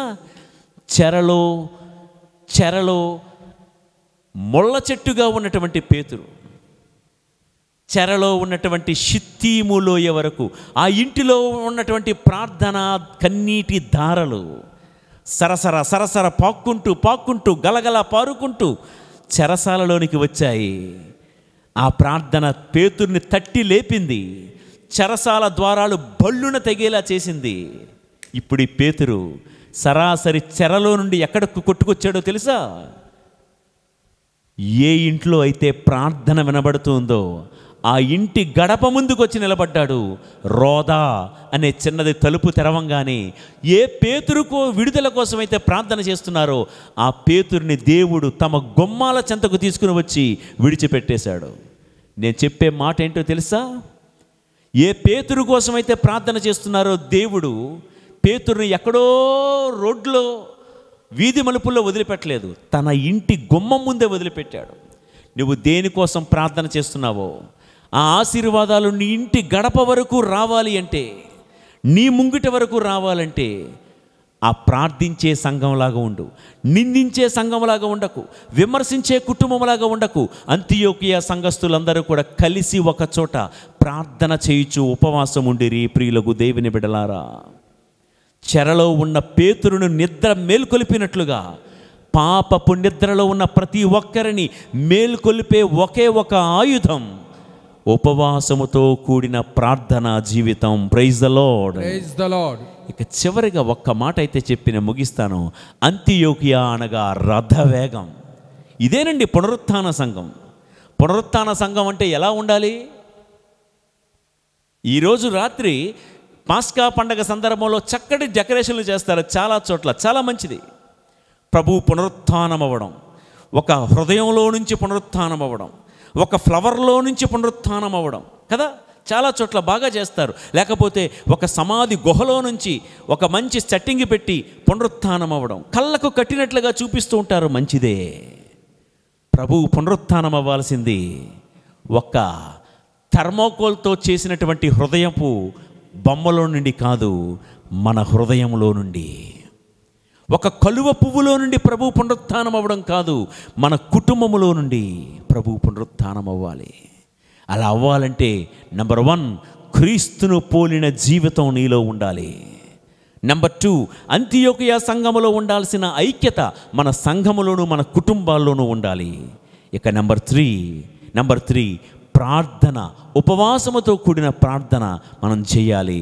ఫైనల్గా 4వది, అంతియోకియా సంఘములో ఉన్న మరో గొప్ప విషయం ఏంటంటే సేవ చేయడానికి సహకరించారు. పరిచర్యకు సహకరించిన సంఘం అంతియోకియా సంఘం. ప్రియులకు దేవుని బిడ్డలారా, చూడండి ఏం చేశారో వీళ్ళు. అపోస్తుల కార్యములు 11వ అధ్యాయము 27 నుండి 30 వచనాలు. ఆ రోజుల్లో కొందరు ప్రవక్తలు యెరూషలేము నుండి అంతియోకియానకు పోయిరి. వారిలో అగాబు అనువాడు లేచి నిలబడి భూలోకమంతటను గొప్ప కరువు రానున్నదని ఆత్మశక్తిచే ప్రవచించెను. ఆ కరువు క్లౌదియా చక్రవర్తి కాలములో సంభవించెను. అందుచే శిష్యులు తమ శక్తి కొలది యోదయాలో నివసించుచున్న సోదరులకు సాయము పంపవలెనని నిర్ణయించుకొనిరి. వారట్లు చేసి బర్నబా సౌలు ద్వారా ఆ డబ్బును సంఘపు పెద్దలకు పంపించిరి. ప్రియులకు దేవుని బిడ్డలారా, ప్రపంచానికి మొదటి మిషనరీస్ను పంపించిన సంఘం అంతియోకియా సంఘం అండి. పౌలు గారు చేసినటువంటి 3 సువార్త యాత్రల్లో 3 యాత్రలను కూడా అంతియోకియా నుండే ప్రారంభించాడు. ఎందుకో తెలుసా? పౌలు గారికి అంతియోకియా సంఘం మీద ఉన్న నమ్మకం అలాంటిది. పౌలు గారి యొక్క ప్రయాణంలో దారి ఖర్చులకు సేవకుడు సేవ చేస్తున్నాడు, స్వార్థ ప్రచారం చేయాలి. సేవకుడికి ఏది అవసరమో, వింటున్నారా? సేవకుడికి ప్రయాణములో దారి ఖర్చులకు ఏది అవసరమో అన్నింటినీ అంతియోకియా సంఘం చూసుకుందండి.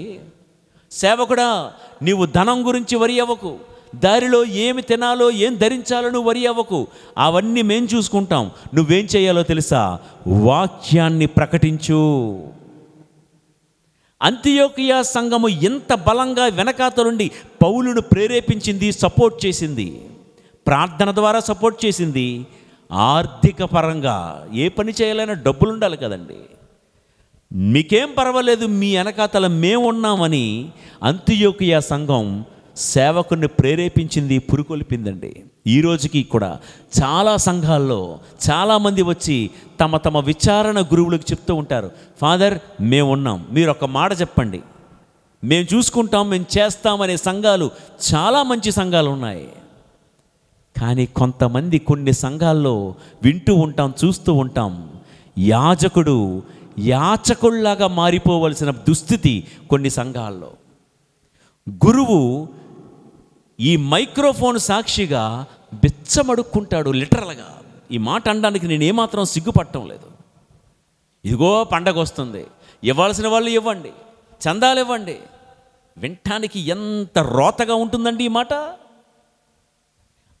మీ ఊరిలో, మీ ప్రాంతంలో, మీ చర్చి పండగ ఉందన్న సంగతి ఫాదర్ మైక్లో చెప్తేనే కానీ అర్థం చేసుకోలేని పరిస్థితి.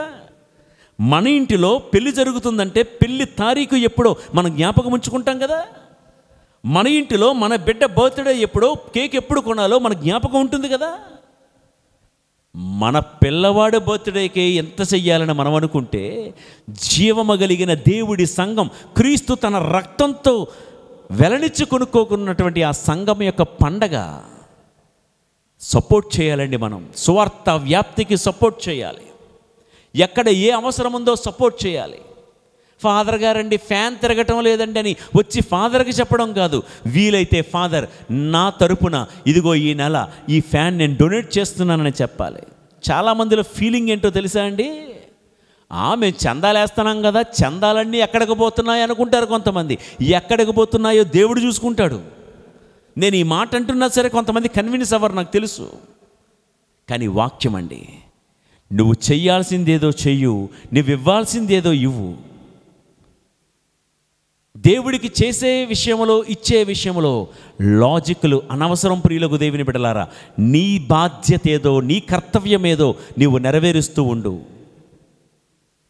అంతియోకియా సంఘం గురించి మనం చదువుకుంటే, మాట్లాడుతుంటే, సంఘానికి పరిచర్యకు అవసరమైన వనరులన్నీ వాళ్ళే సమకూర్చేవాళ్ళు. ఇక్కడే ఒక మాట చెప్పాలి ప్రియులకు దేవుని బిడ్డలారా. మనం అనుకుంటాం, ఓహో వీళ్ళెంత సపోర్ట్ చేస్తున్నారంటే బాగా ఉన్నవాళ్ళేమో, అందుకే సపోర్ట్ చేస్తున్నారు. ఉన్నోడు ఇస్తాడు, లేనోడు ఊరుకుంటాడు అని అనుకోకండి. అంతియోకియా సంఘం మీద దేవుడు ఇచ్చిన కృప ఏంటో తెలుసా? కృప అంటే రెండు విధాలుగా వాడుతామండి. కృప అన్న మాట అంటే ద గ్రేస్.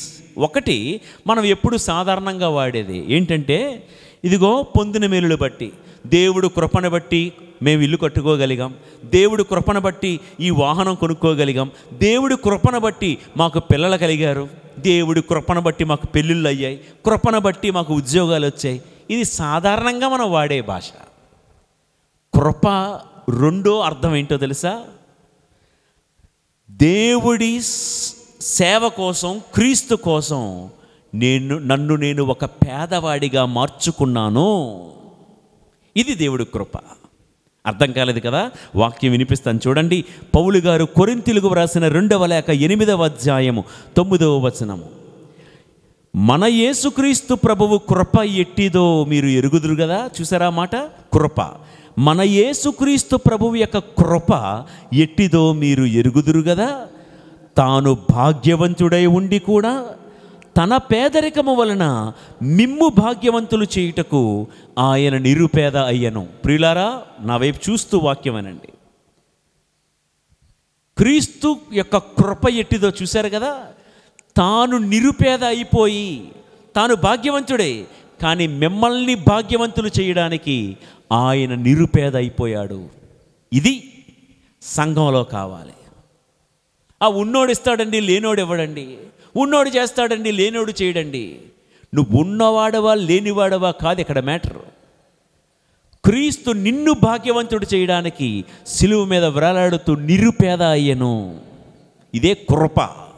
దేవుడు కృప నీ మీద పని చేయాలి అంటే ప్రియులకు దేవుని బిడ్డలారా, ఆరంభంలో చెప్పాను, యెరూషలేము మీదకు దేవుడు కృపను కురిపించాడు. కానీ యెరూషలేము కృపను దుర్వినియోగం చేసుకుంది. అందుకే దేవుడు యెరూషలేమును విడిచిపెట్టి అంతియోకియాకు వెళ్ళిపోయాడు. దేవుడు నీకు కూడా కృపనిస్తున్నాడు, ఇచ్చాడు. ఏంటి ఆ కృప? నా సంఘం భాగ్యవంతురాలిగా విరాజల్లడానికి, నా సంఘం కోసం నన్ను నేను నిరుపేదగా చేసుకుంటాను. ఈరోజు ఈ 1000 రూపాయలు ఉంటే నా అవసరాలకు, నా కుటుంబాలకు ఉపయోగపడతాయి, కాదన్ను. కానీ ఈ 1000 రూపాయలతో నా అవసరాలు తీర్చుకునేదానికంటే ఈ 1000 రూపాయలు సంఘ పరిచర్యకు నేను ఇచ్చి నన్ను నేను నిరుపేద చేసుకుంటాను. ఇది దేవుడు కృప. ఇది చాలామందికి అర్థం అవ్వాలి. ఈరోజు దేవుడు కృప అంటే పొందిన మేలును బట్టి కృప కాదు, కృప పొందిన వాళ్ళవై ఉండాలి. అండర్లైన్, ఈ ప్రసంగం మొత్తానికి ఇదొక్కటే మనం నేర్చుకోండి. హైలైట్ ఏంటో తెలుసా? దేవుడి కృపతో మనం జీవించిన వాళ్ళమై ఉండాలి. లేకపోతే ఈ కాబోద్, దేవుడి కృప నిన్ను విడిచిపెట్టి పక్క వాళ్ళకి వెళ్ళిపోతుంది, నిన్ను విడిచిపెట్టి పక్క సంఘానికి వెళ్ళిపోతుంది, నిన్ను విడిచిపెట్టి పక్క కుటుంబాలకు వెళ్ళిపోతుంది. పునరుత్థాన సంఘ సభ్యులుగా మనం చేయాల్సింది ఏంటంటే, నీకు కలిగిన దాన్ని నువ్వు వెదజల్లితే రథ వేగంతో దేవుడు నీ మీద కృపను కురిపించునుగాక. ఆమేన్. చివరిగా జరిగిన ఒక్క చిన్న సంఘటన చెప్పి నేను ఈ కార్యక్రమాన్ని ముగిస్తాను. ఒక వ్యక్తి, ఇది ఈస్ట్ గోదావరి ప్రాంతంలో ఒక చోట జరిగిన సంఘటన. పై దేశాల్లో పని చేయడానికి వెళ్ళాడు. తల్లి లేదు, తండ్రి మాత్రం ఇక్కడే ఇండియాలో ఉంటున్నాడు. ముసలివాడు అయిపోయాడు. సరే, అతని కోరిక ఏంటంటే, నా తండ్రి బ్రతికుండగా ఏ రోజు సొంత ఇల్లు మేము కట్టుకోలేకపోయాము, నేను ఇప్పుడు పై దేశంలో ఎక్కడో అరబ్ దేశాల్లో పెట్రోల్ బంకులో పనిచేస్తూ ఉన్నాడు. ఏదో పెద్ద గొప్ప ఉద్యోగాలేమీ కాదు. ఎలాగైనా పైసా కూడబెట్టి నా తండ్రికి ఒక సొంత ఇల్లు నా తండ్రి బ్రతికుండగానే నేను కట్టాలి అని అనుకున్నాడు, ఆశపడ్డాడు. నోరు కట్టుకొని తిండి అది మానుకొని ఏదో రకంగా అక్కడ కూలీనాలి చేసుకుంటూ ఒకరోజు సెలవులకని ఇండియాకు వచ్చాడు. ఇండియాకు వచ్చి ఆ రోజు ఆదివారం. సరే, చాన్నాళ్ళు అయింది, మా సొంత ఊరిలో పూజ బలిలో పాల్గొని అని తండ్రితో పాటు గుడికి వెళ్ళాడు. పై దేశాల్లో ఉన్నటువంటి ఆ యొక్క గుడి నిర్మాణాలు, ఆ ఏర్పాట్లు చూసినటువంటి ఈ వ్యక్తికి తన సొంత ఊరిలోనే తన సొంత సంఘంలో ఉన్న చర్చిని చూసి ఆశ్చర్యపోయాడు.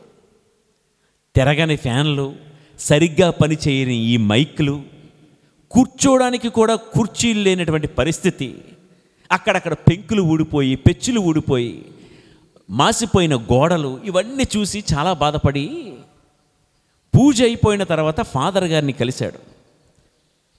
ఫాదర్ గారిని కలిసి అక్కడికక్కడికే జోబీలో నుండి తన చెక్ బుక్ తీసి 10 లక్షల రూపాయలు అని చెప్పి చెక్ బుక్ రాస్తూ ఉంటే పక్కన ఉన్న నాన్న లాగుతూ ఉన్నాడు. వద్దురా, ఇవ్వద్దురా, వద్దు. ఈ 10,000 రూపాయలు చెక్కు ఫాదర్ గారికి, 10 లక్షల రూపాయల చెక్కు ఫాదర్కి ఇస్తూ ఈ మాట అన్నాడు. ఫాదర్,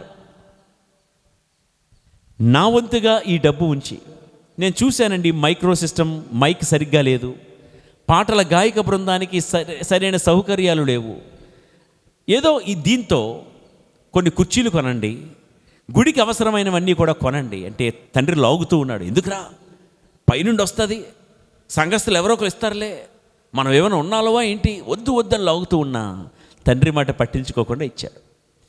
చెక్కు తీసుకుని 10 లక్షల రూపాయలను చూసినటువంటి ఫాదర్ అన్నాడంట, అయ్యా, మీరు ఒక్కసారిగా ఎంత పెద్ద మొత్తంలో మీరు సంఘానికి సేవ చేస్తున్నారు, ఎంత డొనేషన్ ఇస్తున్నారు, మీరు పై దేశాల్లో ఏం చేస్తుంటారండి, డాక్టరా, ఇంజనీరా, లాయరా అని అడిగితే, అయ్యా, నేను అంత స్తోమత కలిగిన వాడిని కాదు, నేనేదో ఒక దగ్గర పెట్రోల్ బంకులో ఆ ఓనర్ గారి దగ్గర పెట్రోల్ బంకులో పని చేస్తున్నాడిని, సెలవులకని చూడడానికి వచ్చాను, నా తండ్రి యొక్క బాగోగులు చూడడానికి వచ్చాను, నా తండ్రి నా ఇంటి బాగోగులు చూసేదానికంటే ఈ సంఘం బాగుపడితే, చూడండి ఆ మాట, సంఘం బాగుంటే మేము బాగుంటామండి, దేవుడు చల్లగా ఉంటే మేము కూడా చల్లగా ఉంటామండి.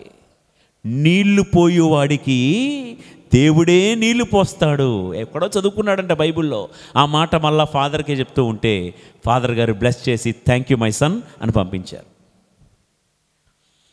లోపల తండ్రి సనుక్కుంటూనే ఉన్నాడు. ఏంట్రా ఈ 10 లక్షలు ఉంటే నీ కలలన్నీ నెరవేరును కదా, ఈ 10 లక్షలతో నీవు అసలు నన్ను దూరంగా విడిచి వెళ్ళి నువ్వు అక్కడ సంపాదిస్తుంది అష్ట కష్టాలు పడుతుంది, సొంత ఇల్లు కట్టుకోవడానికే కదా, ఎందుకురా ఇచ్చేసావు అని. సరే నాన్న, నీళ్లు పోయేవాడికి దేవుడే నీళ్లు పోస్తాడు, సంతోషముతో దానమనర్చువాన్ని దేవుడు దీవిస్తాడు నాన్న, రాసి ఉంది కదా, సరే బతుకుంటే మళ్ళా సంపాదించుకోవచ్చులే అని చెప్పి టాటా చెప్పి మళ్ళా అక్కడికి వెళ్ళిపోయాడు పై దేశాలకి పనిచేయడానికి. ఓనర్ గారిని కలిశాడు. సార్ నేను వచ్చేసానండి, మళ్ళా పనిచేస్తూ ఉన్నాడు. 2 రోజులు అయ్యేసరికి ఓనర్ గారు ఇతన్ని పిలిచాడు. పిలిచి, బాబు నువ్వు ఎన్నాళ్ళు నా పెట్రోల్ బంకులో పనిచేసావు కదా, రేపటి నుంచి నువ్వు పనిలోకి రావక్కర్లేదు. ఒక్కసారిగా ఒళ్ళు జలధరించిపోయింది. ఏంటండి నేను చేసింది ఏంటి అపకారం, ఏమైనా దొంగ పని చేశానా, ఏమైనా కాని పని చేశానా, ఏదైనా తప్పు చేసుంటే నన్ను మందలించండి అని ఒకవైపు అంటూనే లోపల ఒక మనసులో ఒక ఆలోచన కూడా వస్తుంది. అరే సెలవులకి వెళ్ళి దేవుడికి మందిరానికి నేను మంచే చేశాను కానీ ఎక్కడ ఏ తప్పు చేయలేదే అని ఆలోచించుకుంటూ ఉన్నాడు. ఈలోగా ఓనర్ చెప్తున్నాడు, రేపటి నుంచి నువ్వు పనిలోకి రావక్కర్లేదు, ఎందుకంటే రేపటి నుంచి నువ్వు కూలివాడివి కాదు, ఏ పెట్రోల్ బంకులో నువ్వు పని చేస్తున్నావో ఆ పెట్రోల్ బంకు రేపటి నుంచి నీదే, ఈ పెట్రోల్ బంకుకి నీవే ఓనర్వి. Praise the lord, praise the lord. అయ్యా ఏంటి ఉన్నట్టుండి నాకు ఇది. ఆయన అంటాడు, నాకున్న ఎంతమంది పని వాళ్ళల్లో ఎవరిలోనూ చూడని ఆ నమ్మకాన్ని నేను నీలోనే చూసా. నేనున్నా లేకపోయినా నువ్వు ఒక పనివాడిగా కాకుండా ఈ బంకు నీ సొంతం అన్నట్లుగా నువ్వు వ్యవహరించావు. దేవుడు నన్ను కూడా దీవించాడు, దేవుడు నా వ్యాపారాన్ని విస్తారం చేశాడు, ఎన్నాళ్ళు నాకు నమ్మిన బంటుగా ఉన్నావు కదా, అందుకనే నీవు ఈ పెట్రోల్ బంకు నీదనుకొని నువ్వే వ్యాపారం చేసుకుని నువ్వు కూడా ఎదుగు. అంత మాత్రమే కాదు, ఎంతవరకు పెట్రోల్ బంకుకి ఎదురుగా ఉన్న ఈ ఇంటిలో నేనున్నాను, దేవుడు నన్ను దీవించాడు, ఇంకొక మంచి భవనాన్ని నాకు ఇచ్చాడు, ఎంతవరకు నేను నా భార్యా పిల్లలతో ఉన్న ఈ పెద్ద విల్లా, పెద్ద భవనం, ఈ రోజు నుంచి ఇదే భవనంలో ఉండు. పై దేశంలో మీ నాన్న ఒంటరిగా ఉన్నాడన్నావు కదా, మీ నాన్న కూడా ఎక్కడే తెచ్చుకో, ఇదిగో నీకు పనిపాట్లు చేయడానికి నా బంట్రోతులు నా పనివాళ్ళు కూడా నీకే పనివాళ్ళుగా ఉంటారు అని ఒక పెద్ద బంగ్లా, పెట్రోల్ బంకు, కూలివాణ్ణి శిఖరాగ్రాన నిలబెట్టాడు. ఇవంతటికి కారణం ఏమంటారు? వెదజల్లేవాడికి దేవుడు విస్తరణ చేస్తాడు, సంతోషముతో దానమనర్చువాన్ని దేవుడు దీవిస్తాడు. ఇది నేను అల్లే కట్టు కథ అయితే మాత్రం కాదు, వినుటకు వీణులున్నవారు వినుగాక. ప్రియులకు దేవుని బిడ్డలారా, స్నేహితులారా, నీళ్లు పోయేవాడికి దేవుడే నీళ్లు పోస్తాడు. రథ వేగంతో ఆగిపోయిన నీ పనులన్నీ ముందుకు సాగాలి. ఈ పునరుత్థాన పండగ సందర్భంలో తపసప్త శనివారాల్లో 7 శనివారాలు 7 అద్భుతమైనటువంటి వాక్కు పరిచర్య మీరు విన్నారు కదా ప్రియులారా. పునరుత్థాన సంఘం అంటే ఎలా ఉండాలో ఈ చివరి శనివారం నేను మీకు వినిపించాను. ఇదిగో ఈ పునరుత్థాన కాలంలో రాగల రోజుల్లో మీరు పునరుత్థాన కుటుంబంగా ఉండాలి. దేవుడి కృప మీ మీద నిలిచి ఉండాలి. రథ వేగంతో ఆగిపోయిన ప్రతి పని కూడా మీ కుటుంబంలో మరల తిరిగి ప్రారంభమవ్వాలి. అన్ని పనులు కూడా విస్తరించబడాలి. అన్ని పనులలో మీరు విజయాన్ని చూడాలి. అన్ని పనులలో మీరు ప్రతిఫలాన్ని చూడాలి అంటే క్రీస్తులో ఉన్న వ్యక్తిత్వం మీలో ఉండాలి. మాలాంటి మాటలాగా వాళ్ళది లేదే, వాళ్ళలో క్రీస్తు ఉన్నాడని అంతియోకియ ప్రజలు అని వారిని క్రైస్తవులని పిలిచినట్లుగా మన తీరు, మన మాటలో, మన చేష్టల్లో క్రీస్తును ప్రతిబింబింప చేయాలి. మనలో ఐక్యత ఉండాలి. మనలో ఉపవాసముతో కూడిన ప్రార్థనా జీవితం ఉండాలి. చేతనైతే మనము నిరుపేదలు అయిపోయినా పర్వాలేదు, ఇప్పుడు చెప్పిన కథలోలాగా నాన్న ఈ 10 లక్షలు మనకు లేకపోయినా పర్వాలేదు, సంఘం బాగుంటే చాలు. ఇది కృప అంటే. కృప చూపించాడు. కృప వెంబడి కృపను ఆయన పొందగలిగాడు. ఇచ్చింది 10 లక్షలు, పొందింది 1,00,00,000. కృప వెంబడి కృప. He lived gracefully and he has received grace upon grace. ప్రియులకు దేవుని బిడ్డలారా, కాబట్టి నువ్వు ఒకటిస్తే 2 పొందుకుంటావు. దానికోసం వేచి ఉండు. కాబట్టి ఎప్పుడూ కూడా సంఘానికి, దేవుడి యొక్క సేవకు నీ వంతు సహకారం ఇవ్వటానికి ఎప్పుడూ కూడా ముందు వరుసలోనే ఉండు. ఈ రీతిగా జీవిస్తే పునరుత్థాన సంఘం ఎలా ఉండాలి? సంఘం ఎలా ఉంటే సేవ అలా జరగదా? సంఘం ఎలా ఉంటే సేవ రథవేగంతో ముందుకు సాగదా? ఒక్కసారి అందరం ఆలోచిద్దాం. ఈ యొక్క అవకాశం ఇచ్చిన నాకు, వినే అవకాశం ఇచ్చినటువంటి మీకు దేవాది దేవుడు అంతియోకియా సంఘపు అనుభవాన్ని దయచేయుదురుగాక. ఆమేన్. పునరుత్థాన ప్రజలముగా మీరు, నేను, మనమందరము పునరుత్థాన క్రీస్తుకు సాక్షులముగా మారుదుముగాక. ఆమేన్. మీరు భూ దిగంతముల వరకు వెళ్ళండి, లోకాంత్యము వరకు సర్వదా నేను మీతోనే ఉంటానని చెప్పిన యేసు మాట మన యందు నెరవేరునుగాక. ఆమేన్. దేవదేవుడు మనందరిని దీవించి కాపాడునుగాక. ఆమేన్. ప్రభువు మీతో ఉందురుగాక. మీ ఆత్మతో నుండునుగాక. సర్వశక్తి గల సర్వేశ్వరుడు పిత, పుత్ర, పరిశుద్ధాత్మ దైవానుగ్రహములు సర్వవేళలందున మనకు తోడై ఉండి మనల్ని బలపరిచి కాపాడుదురుగాక. ఆమేన్. ప్రియ దేవుని బిడ్డలారా, మీ అందరికీ ముందుగానే పునరుత్థాన ప్రభుని శుభాకాంక్షలు తెలియజేస్తున్నాను. పునరుత్థాన మహోత్సవ శుభాకాంక్షలు. Wish you all happy Easter. ఈ తపస్సప్త శనివారాల్లో ప్రతి శనివారం ఒక్కొక్క వాక్యాన్ని ధ్యానించుకున్నాం, విన్న ఈ వాక్యాన్ని మీరు మరీ విధంగా పదే పదే ధ్యానించండి. వాక్యాన్ని 10 మందితో పంచుకోండి. ఈ వాక్యము ఒకసారి వింటే ఓకే, మాకు తెలిసిందే కదా అనిపించవచ్చు. ధ్యానించండి, ధ్యానపూర్వకంగా వినండి. ఎందుకో దేవుడు మీ అందరికంటే అయోగ్యుడను బలహీనుడనైన నా నోట ఈ మాట ఉంచి దేవుడు మీకు వినిపించాడు. ప్రియులారా, విన్న ఈ వాక్యం మీ ఆధ్యాత్మిక జీవిత ప్రయాణంలో ఏ తీరానికి, ఏ ఒడ్డుకు చేరుస్తుందో వేచి ఉండండి.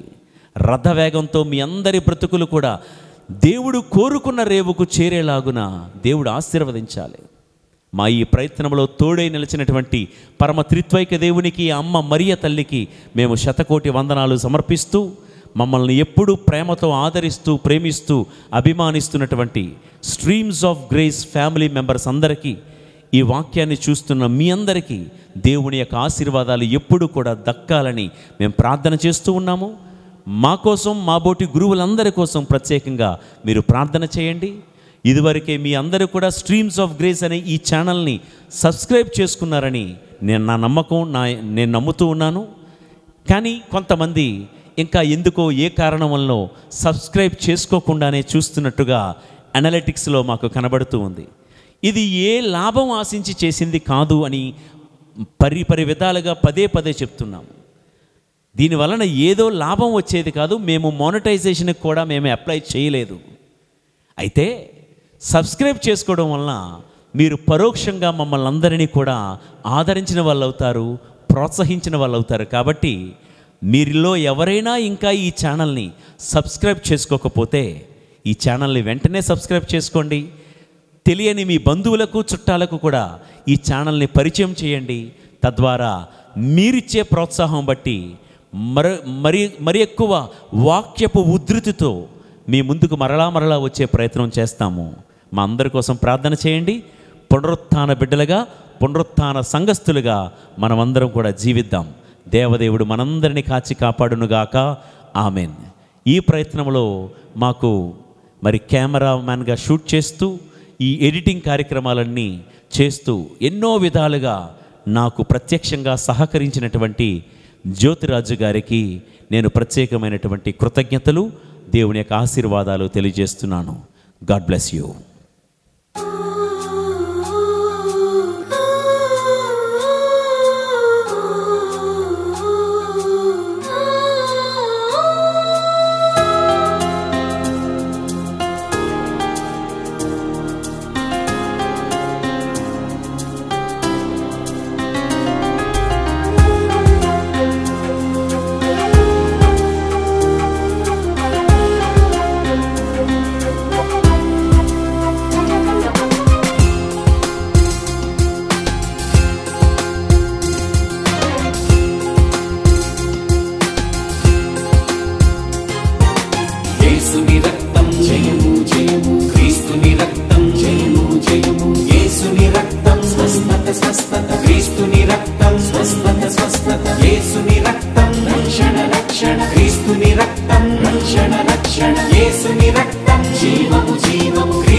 యేసుక్రీస్తువా మిమ్ము ఆరాధించి మీకు స్తోత్రము చేయుచున్నాము.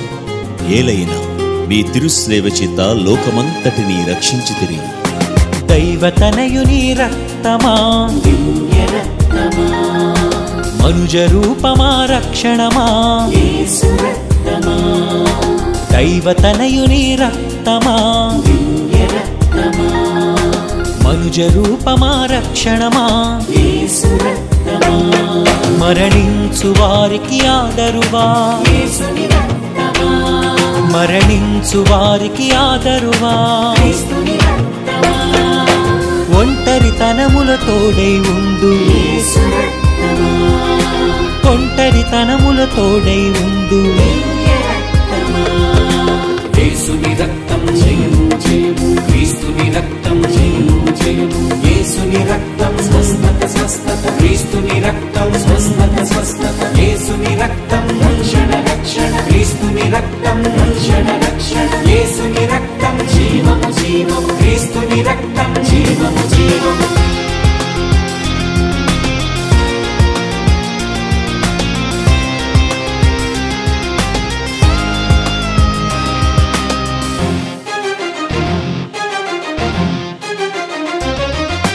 దుఃఖములో ఓదార్పు అయిన యేసు రక్తమా, పాపము నుండి విడుదల చేయు క్రీస్తు రక్తమా, దుఃఖములో ఓదార్పు అయిన యేసు రక్తమా, పాపము నుండి విడుదల చేయు క్రీస్తు రక్తమా, వేదనలో భువిపై చిందిన యేసుని రక్తమా, వేదనలో భువిపై చిందిన క్రీస్తుని రక్తమా, ద్వేషానికి ఔషధమైన యేసు రక్తమా, ద్వేషానికి ఔషధమైన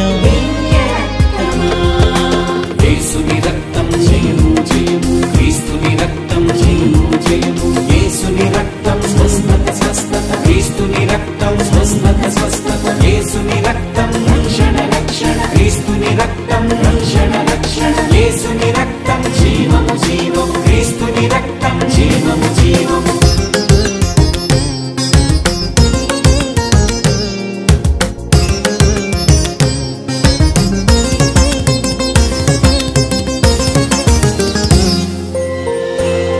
We adore you, O Christ, and we bless you, because by your holy cross you have redeemed the world. నిరాశలో ఆశయైన పశ్చాత్తాప్తుల నిరీక్షణైన, నిరాశలో ఆశయైన పశ్చాత్తాప్తుల నిరీక్షణైన, నిత్య నూతన నిబంధనైన, నిత్య నూతన నిబంధనైన, ముళ్ళ కిరీటధారయైన, ముళ్ళ కిరీటధారయైన, యేసుని రక్తం జయము జయము, క్రీస్తుని రక్తం జయము జయము, యేసుని రక్తం స్వస్థత స్వస్థత, క్రీస్తుని రక్తం స్వస్థత స్వస్థత, యేసుని రక్తం రక్షణ రక్షణ, క్రీస్తుని రక్తం రక్షణ రక్షణ, యేసుని రక్తం జీవము జీవము, క్రీస్తుని రక్తం జీవము జీవము.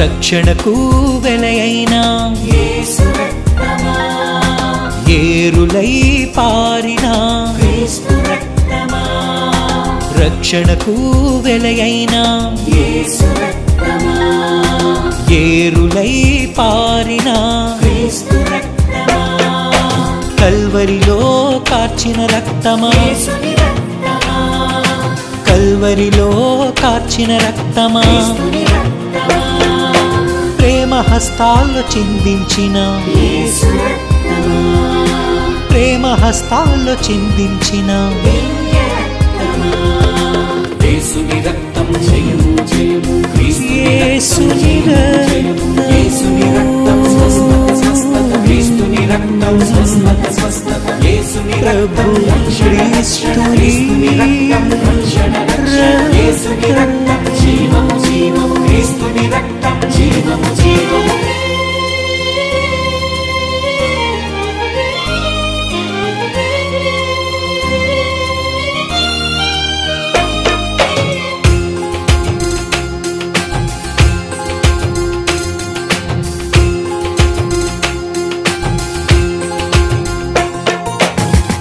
పాదాల్లో పారిన దివ్య రక్తమా ప్రక్కలో నుండి కారిన యేసు రక్తమా దివ్య పాదాల్లో పారిన దివ్య రక్తమా ప్రక్కలో నుండి కారిన యేసు రక్తమా నడినెత్తున కారిన యేసుని రక్తమా నడినెత్తున కారిన క్రీస్తుని రక్తమా కరుణకు నిలయమా యేసు రక్తమా కరుణకు నిలయమా దివ్య రక్తమా యేసుని రక్తం జయము జయము క్రీస్తుని రక్తం జయము జయము యేసుని రక్తం స్వస్థత స్వస్థత క్రీస్తుని రక్తం స్వస్థత స్వస్థత యేసుని రక్తం రక్షణ రక్షణ క్రీస్తుని రక్తం రక్షణ రక్షణ యేసుని రక్తం జీవము జీవము క్రీస్తుని రక్తం జీవము జీవము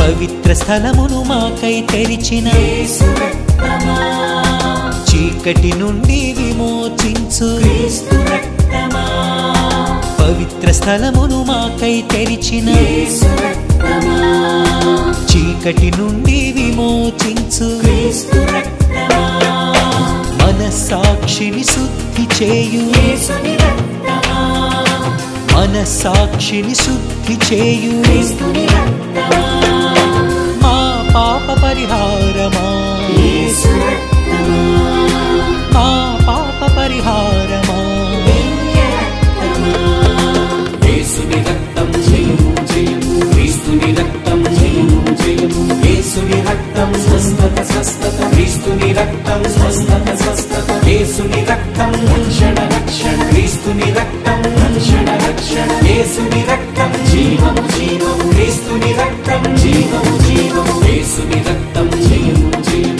క్రీస్తుని రక్తం జయము జయము యేసుని రక్తం స్వస్థత స్వస్థత క్రీస్తుని రక్తం స్వస్థత స్వస్థత యేసుని రక్తం